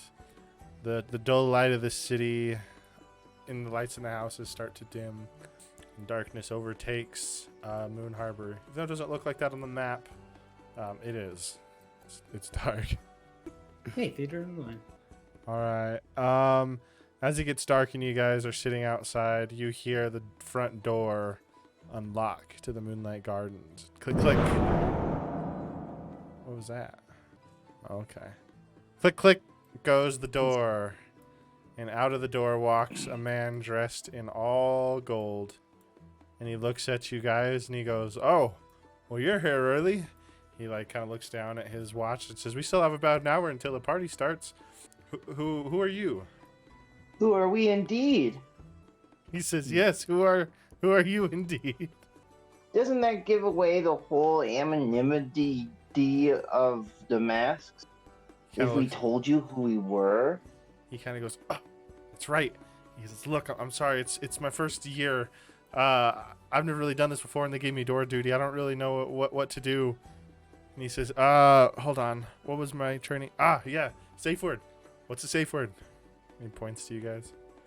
Hal gives him this, and he's just like, and just like kind of weaks through the mask. He looks down at himself, and he says, "What is this for?" "Oh, I know." You know. He looks and he says, "Oh, I think I get it." And he says, "You guys must be the caterers." "Oh, that's right, the caterers. We've been expecting them, and the party starts in an hour. We've been freaking out about the food." He says, "You guys brought enough for everybody, right?" Yeah, totally.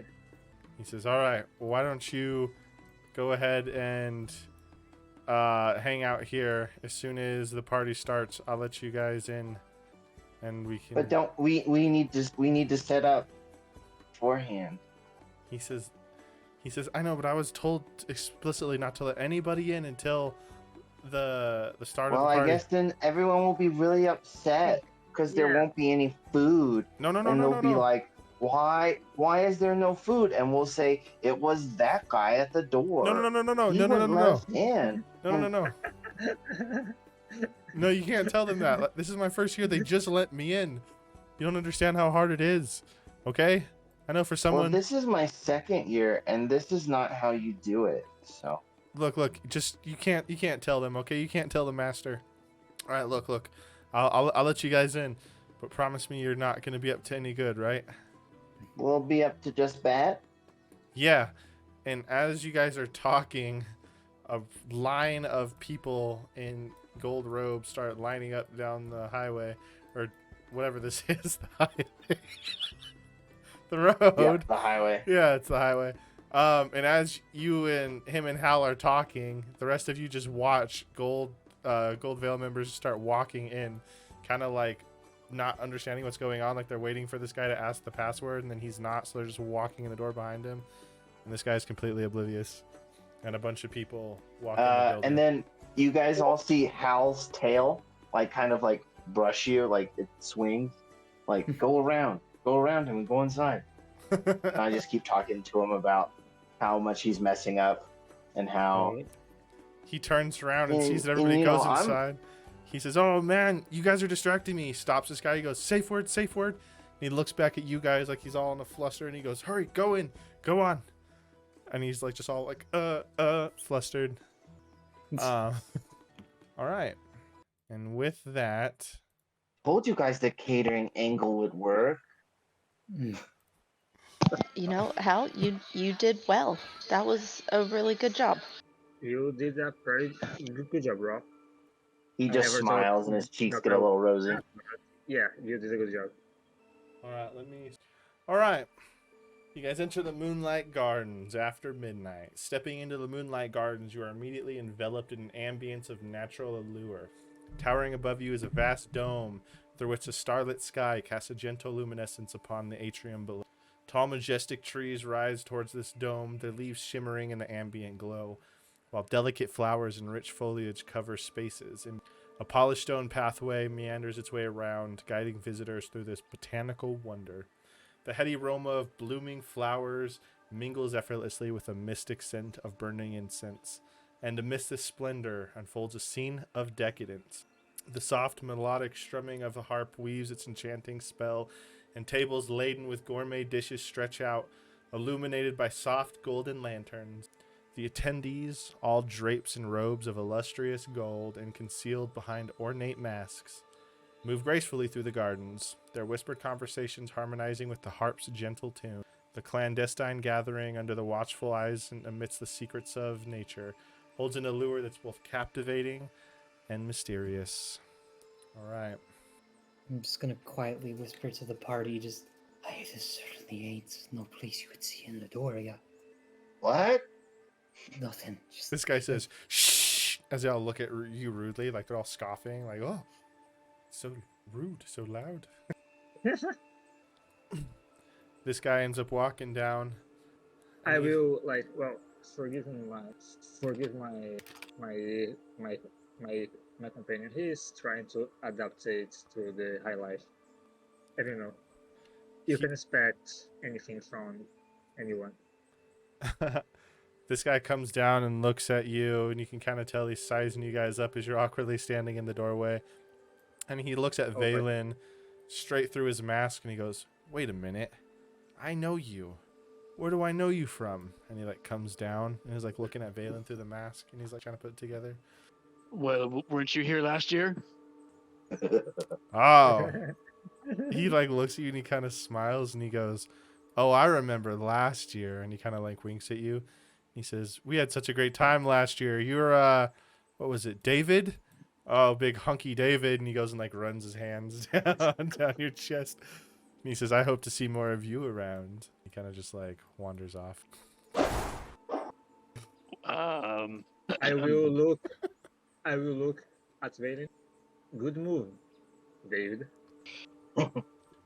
Yes, I am David of House. I need a drink. And he'll begin wandering to find a refreshment from one of the catered tables. As he wanders off, Hal's like, I thought his name was Valen. For tonight, we're going to pretend his name is David. Okay, let's pretend my name is Hal. What if you were Tal? And he run over to Jinji and he goes, hi, I'm Tal. Hi, I'm dead. All right. As you guys walk over, you kind of hear these people over here whispering, and they kind of look over at you. They come up to Howl and go, oh, this one's large. And it's a woman's voice. This is a woman, obviously. This one's a man. He goes, yeah, obviously. and he like looks. Hey, the robes leave people in drunkenness. That's pretty nice. Yeah. The man comes over and he kind of looks at Howl. He goes, oh, I like them big. Are you going to stick around for the orgy later? For the what? Hal just kind of looks confused and doesn't really say anything. Oh, make sure to come and find us later. We want a piece of you. And they kind of go over and start just flirting and doing like flirty high society stuff. Hal slowly leaves his chair. As Tara kind of makes her way into the room, I'm going to find wherever Valen had walked over to. And I'm going to use my link feature. So for 1 hour, Valen and I can communicate telepathically. And so Valen, you'll hear in your head just, psst, Valen. What? Can he tell that's telepathic, or does it just sound like you whispered to him?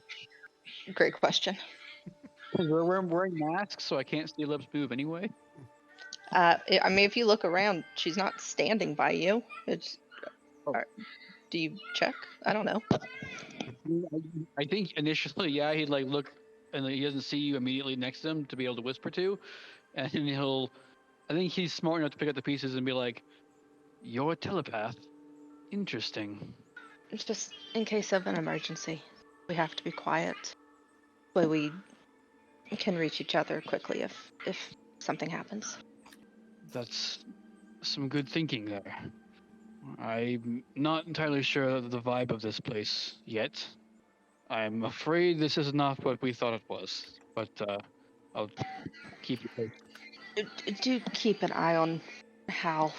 I told him to go by Tal for tonight. Do you honestly think he's going to remember? I'm hoping. Hey, Felix. It's me, Tal. I checked the doors. They're all locked. Remember. Okay. All right. As you guys are. Well, Yep. while Valen's kind of having his drink, and he'll probably I don't want the computer right now, but he'll probably kind of stroll around and eavesdrop a bit. What is the general conversation topics around these different groups seem to be? It's a very flirty nature. Everybody is flirty and talking about the big orgy that's going to happen after the ceremony. They talk about the leader, the great leaders, that will be around later. And we roll me a. Yeah, let me head to my PC. Okay. Any inclination, and I don't know if my check will help determine this, but any inclination as to what this ceremony they're referencing seems to be about with a 5? 4, I'm sorry. Even worse. That was almost a nap. Not quite.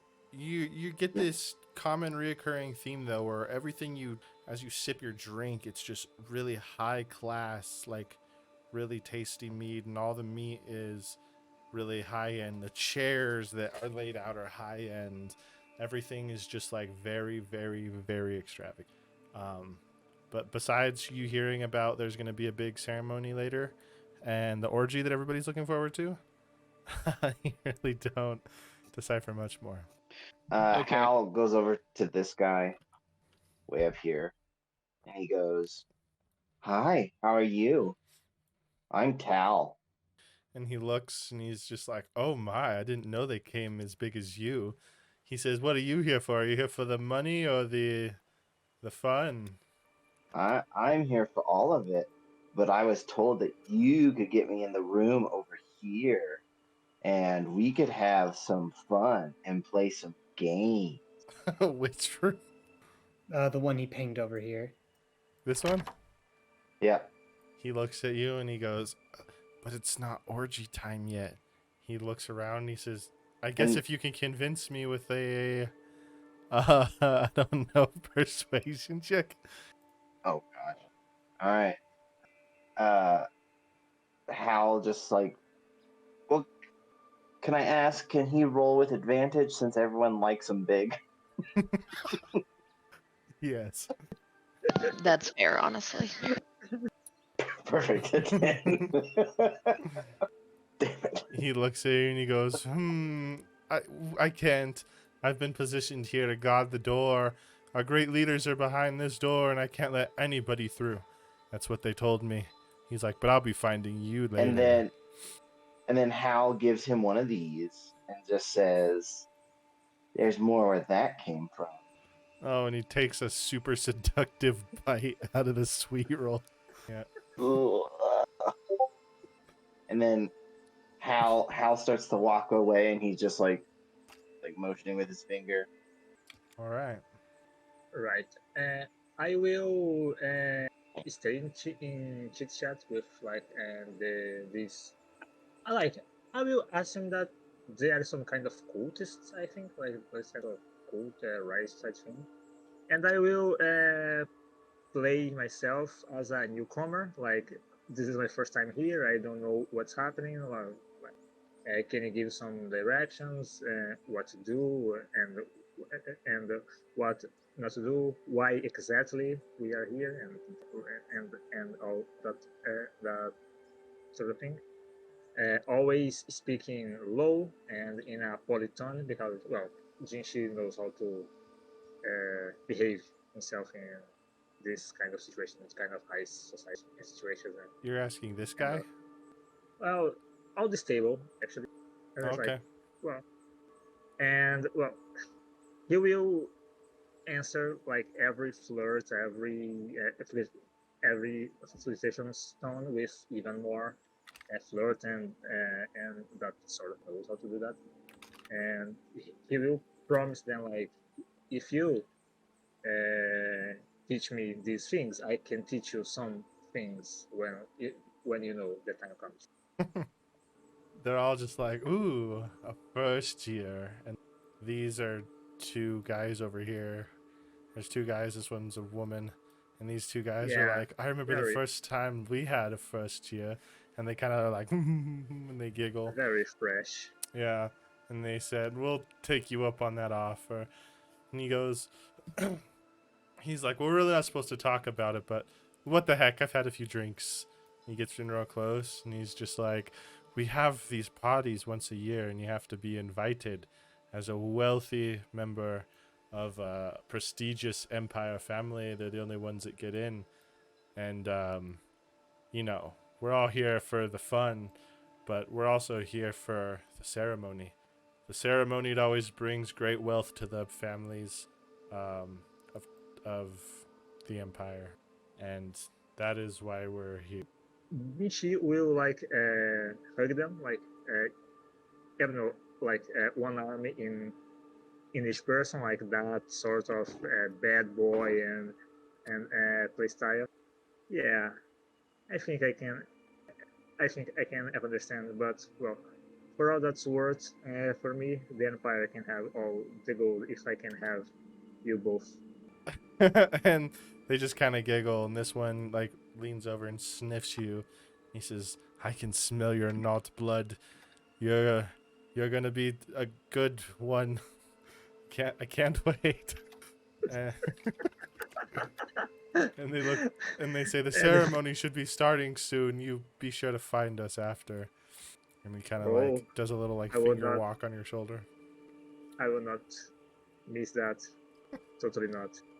But first, I need to get a drink. I am sober for a long time enough, and I will wake up from the table and I will pretend that I'm picking a drink from Valen's table right here, and I will like pretend that I'm flirting with Valen, and I will tell him I think that the Empire know what is going on here. Go on. I was talking with that table, and they just say that well, this is a party that happens each year, and well, where all the high families of the empire gathers to, you know, well, drink and have sex and that sort of thing, and well, that and there's a ceremony that brings gold and power to the empire. Oh, it's one of those organizations. Yeah, Right. I think it is those organizations. I see. Well, perhaps we stick around for the ceremony, but leave shortly after. At least that's my plan.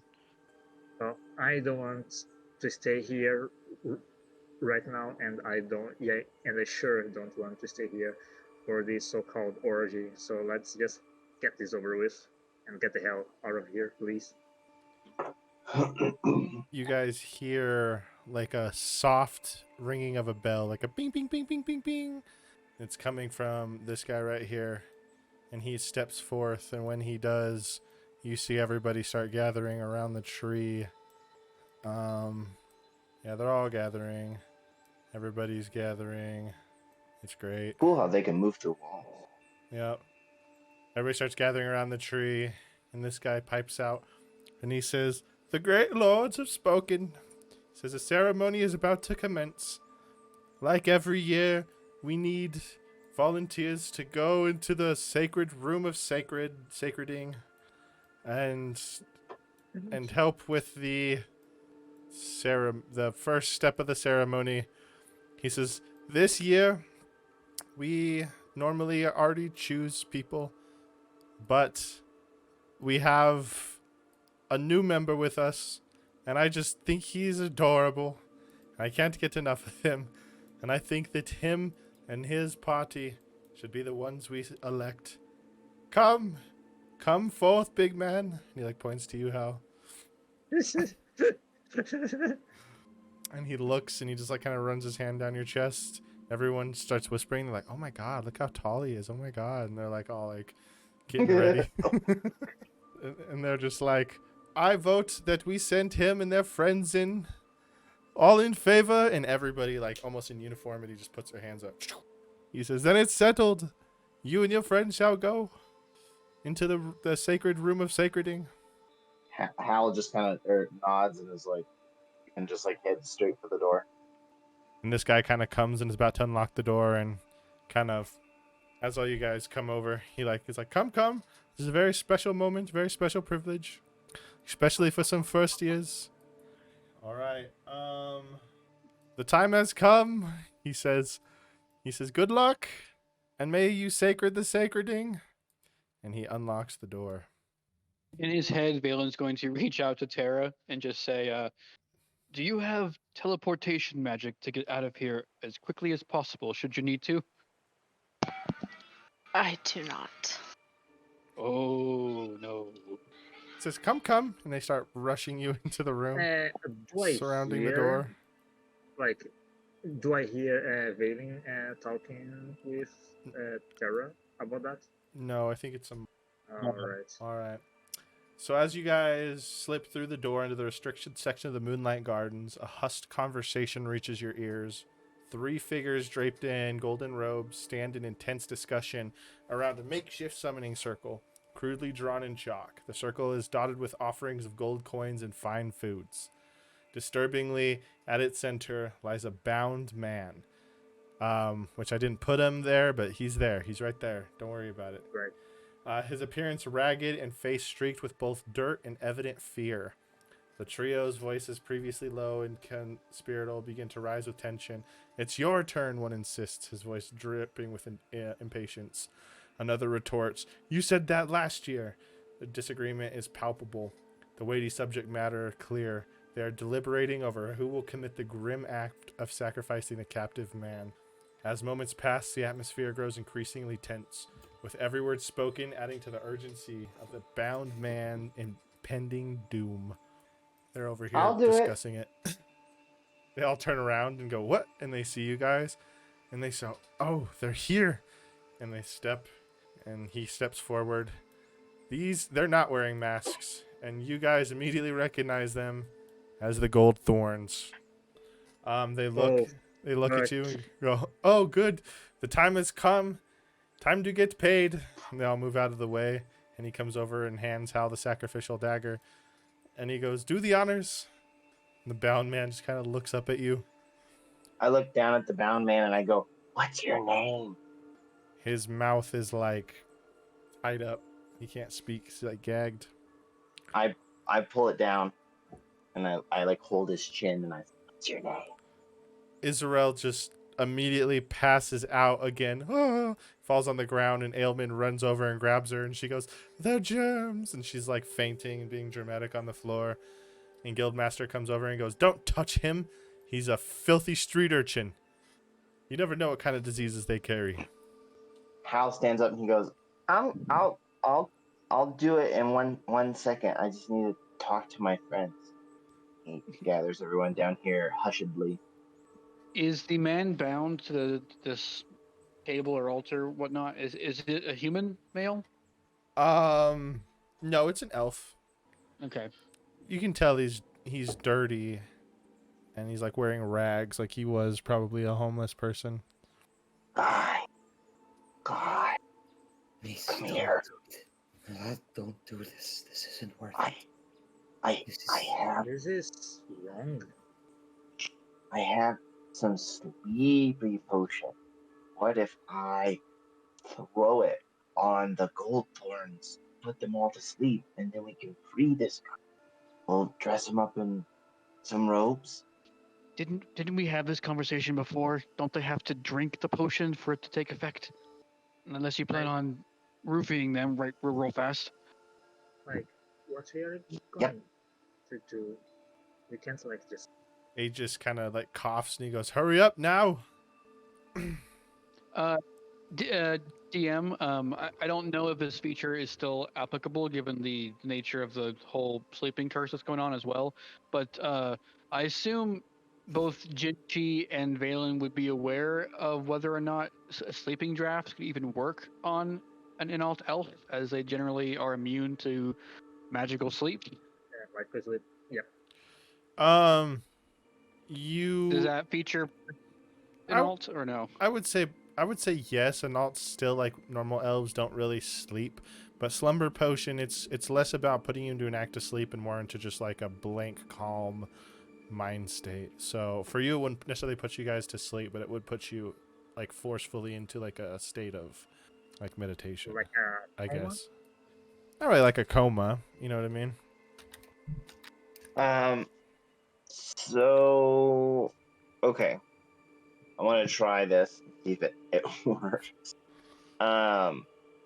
Hal first back here, he gets out his iron pot and mixes the slumber potion and then his last sweet roll in there and like stirs it up real nice, and then he comes over with the pot, and he like motions to Felix to get his like tea set out. He goes, it's a new custom I want to do where before the sacrifice, everyone drinks this special sweet drink that I have. Um, just the masters, because you guys are so important and it's an important drink. And I also work for the catering company, so like I made it. It's like a punch and it's super good. And I think you guys would really like it if you guys drank it. So like you should all drink it because it's really good and it'll taste really good before the sacrifice. Ailman looks at you and he says, "Enough! We have to continue with the ceremony." And him and Israel stand up.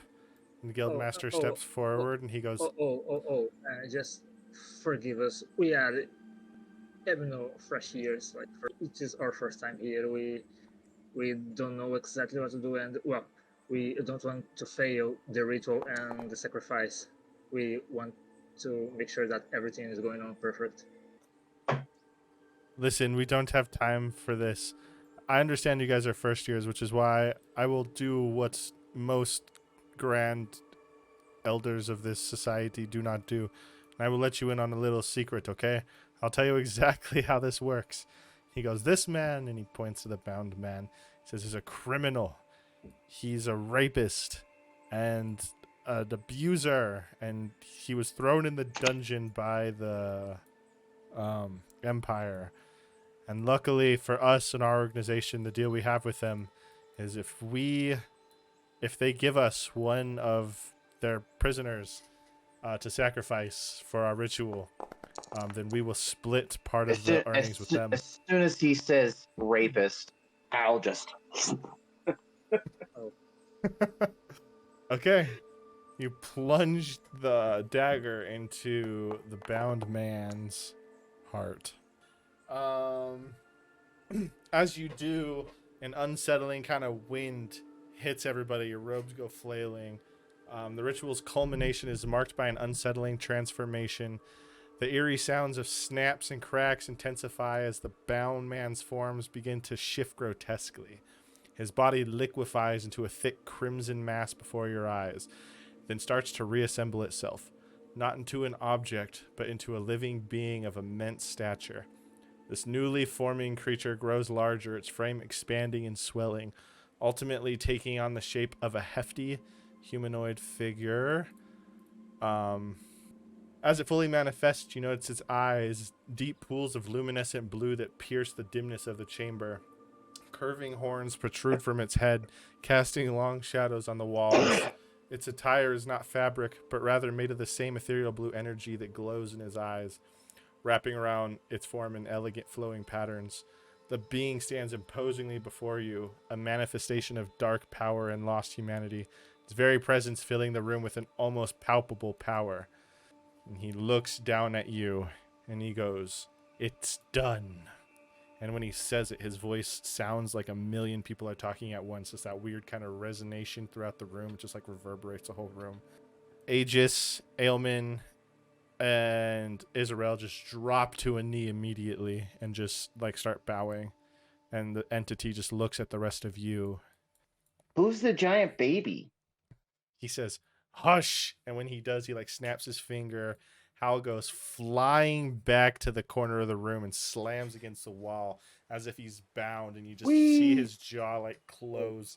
And Hal is almost just like frozen there in place. And then he turns to Jin Shi and looks. And he goes, "Speak." Hello, I think.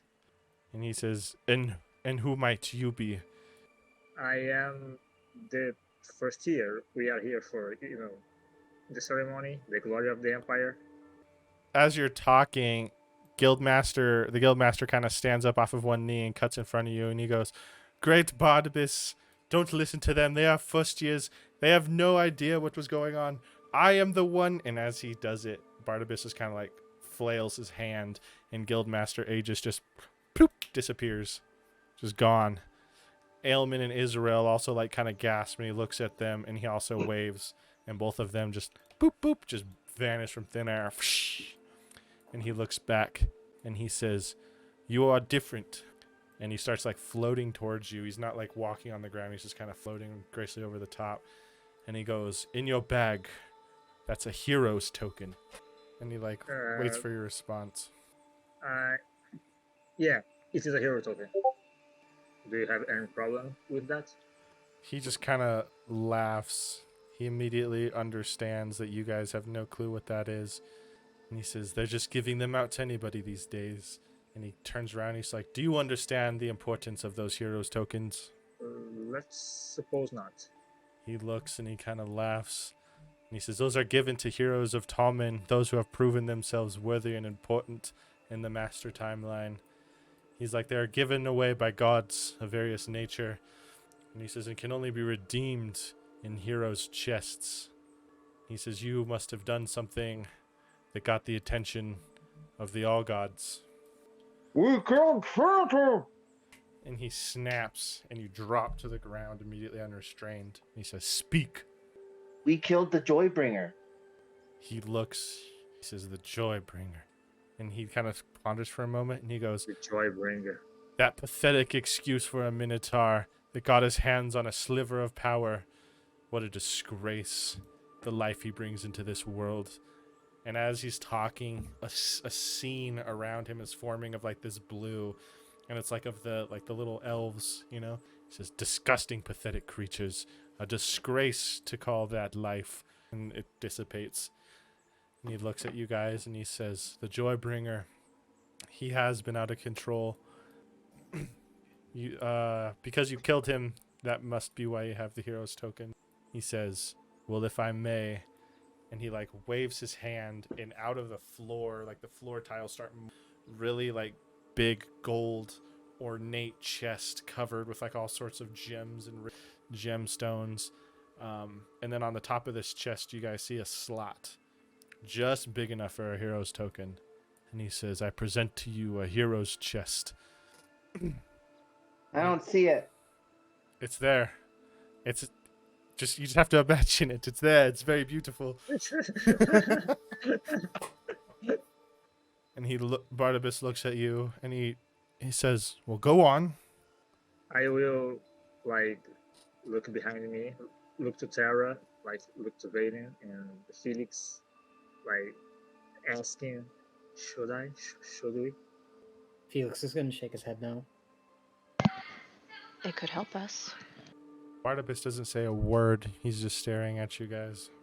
Hal throws his token in. You throw your token into the chest, and as it like slips inside, you hear a mechanism, but it's not like a mechanical mechanism. It sounds like a mechanism of mechanical nature. Barnabas just smiles, and as the chest cracks open, it opens up, and inside you find a roll off of the wondrous item table. Of dime. Ooh. Roll of dimes. In the chest, you find one ever-smoking bottle. And I'll put that in your inventory. After you pick it up, the chest closes, and you hear the mechanism kind of in reverse go chunk. And Barnabas just smiles and then turns to Jinshi in silence. Kind of motions towards. Well, I will do the same. I will like give a step forward, and I will take my hero's token without even realizing that it was in my bag, without even know what it actually is, and I will put into the chest. By the way, when you guys put heroes tokens into hero chests, make sure you consume it out of your inventory. All right. You do that. You slide your hero token in. You hear the mechanism go click clack magically, and as the chest opens, you find a bag of tricks. Add that into your inventory. Barnabas then looks to Alright. Felix. He'll take a step forward and offer his hero's token. Okay. You slide it in. It clinks and it clunks, and as the chest opens, you find a Holy Avenger scimitar. Oh, Wow. sick. All right. He then turns to Valen. Now that this creature's name has been given, does that ring a bell for being some kind of god or otherworldly being of some kind that he would have heard of? You, as an Analt elf, growing up in the Empire, most Analt elves in the Empire do not believe in any sort of gods, because the elves kind of feel like they were betrayed by the giants in the first gods. So no, this name doesn't ring a bell, but that's just due to your ignorance of really not knowing gods. You know what I mean? Okay. Yeah. Yeah. He'll kind of shoot a side eye at Terra before making his way up to the chest, and yeah, he'll take out the hero coin, kind of look at it for a second, and then put it in. All right. You slide your hero token in. The mechanism clicks. And when the chest opens, you find a giant slayer's great axe. All right. Okay. He just kind of chuckles, and as he does, it reverberates the room as he looks over to Tara. Aw. Tara just quietly deposits her coin as well. All right. Tara deposits her coin into the chest. It clicks and it clacks, and as it opens, you find a parap Ooh, of that's health. nice. As the last coin slides in, the chest starts recessing back into the stone, almost disappearing into the floor. Barnabas laughs, and he says, whenever heroes grow stronger or do deeds that aid the sacred timeline, you may cash in heroes tokens, but only to a god himself. And he looks and he says, farewell. Wait a minute, Barty. He looks at you. Barty? Can you heal curses? Who are you? Barnabas looks at you and he says, you have no idea the extent of my power. And he says, but... So, and he can you slaps heal his curses? stomach and he says, I guess all of my good deeds need to be encouraged with an offering. What do you have to offer? He gives him his final sweet roll. He looks and he says, a sweet roll. And he holds it in his hand. It's pretty good. Will you roll a persuasion check for me? Oh, man. Yeah. Come on, 20. He thinks. He contemplates it. Yes. And then his eyes drop or like get big, and he takes a bite so tenderly of the sweet roll, and he says, I'll give it to you of the living plane. You definitely know how to make one hell of a sweet roll. And he accepts it and eats it. Yay. He says, oh, I just Jeremy. adore sweet rolls. Curse. And he looks at Hal, and like his eyes grow this bright blue, and all of a sudden Hal drops to his knees, and his arcs back, and he starts screaming in just absolute pain and agony. All of his veins on his body are protruding. He's sweating. He's in just absolute terrible, horrific pain.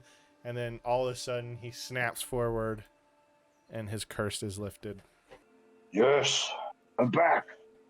Barnabas looks and says, I've spent too much time in this material world. And he kind of like brushes off his shoulder of like dust. And he says, ugh, I hate the dirt that you have here. He says, good luck on your adventures. Hopefully I'll see you all again. And all of a sudden, with just a big gust of wind, he's gone. All right. What the fuck was that? Does anyone want a bottle of smoke? Like, what was that? Like, who was this creature? What is this creature? It seemed like he was a god. A what? You know, deity? And no. Valen and Jinchi are just looking at each other like, what the fuck? They're a thing, guys. Yeah, I don't believe in them. I don't know what this word means, but yeah, whatever. To confirm, I assume at least Valen like knows what gods are. He just doesn't believe in them, right? Yep, pretty He much. knows the concept of a god. Yep, Okay. they're more like folklore to you guys. Yeah. Yep. All right. Well, all of a sudden the door flies open and the guy runs in. And he says, is it done? And you hear it. And he looks around and he says, where's the gold? And he rushes over and he starts like playing with all the coins on the ground that are already stacked up that was their offering. He says, what happened? And he looks up at you guys. We just did what we was told. He looks at you and he The goes, gold where thorn. are the masters? That's a very good question. Well, see, they offended the Great One. The great one. And then this guy runs in and he says, they what? They offended? And this one comes in and finishes his sentence and says, the great one? And they all just start like gasping. Oh, And they get on their offended the knees and they Great just One. start praying and chanting this bad. weird little chant about Barnabas, some little jingle. Yep, the Goldthorns really screwed it up. Better go raid their house for all their goods. This guy stands up and he says, see, I know the Goldthorns are up to no good. I told you, this is the last time that we let them lead these ceremonies. Every single time they keep screwing it up. Last year they screwed up the whole orgy. And that was the thing that everybody was looking forward to the most. I will turn to Felix, Valen, and Tara.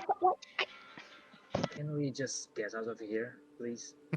Hey, we need to make our leave. As you guys leave, all these people are just really disappointed. And they're just like, oh, no gold this year? This guy's like, I hope there's still an orgy. So, with that, you guys did just complete the Goldthorn quest line. It is the middle of the night. And it is around our stopping point. So, Yay. do you guys want to head back to the inn and get you a little sleep in? I want to tell something before we end for good. Sure.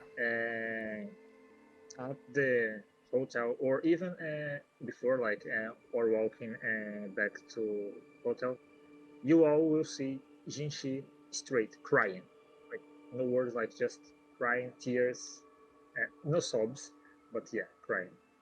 Why are you crying, Jinsi? That's something for the next session. Okay. All right. Well, you guys leave with your super sweet, brand new wondrous items. And you head back to the... Oh, that's not the inn. That's the tavern. The inn. All right.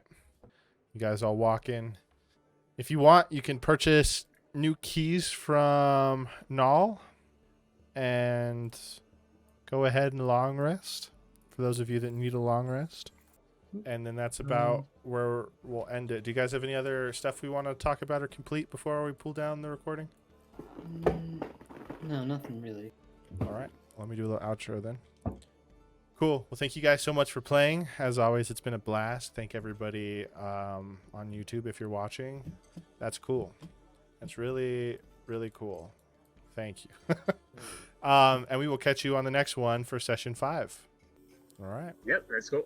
Let's go.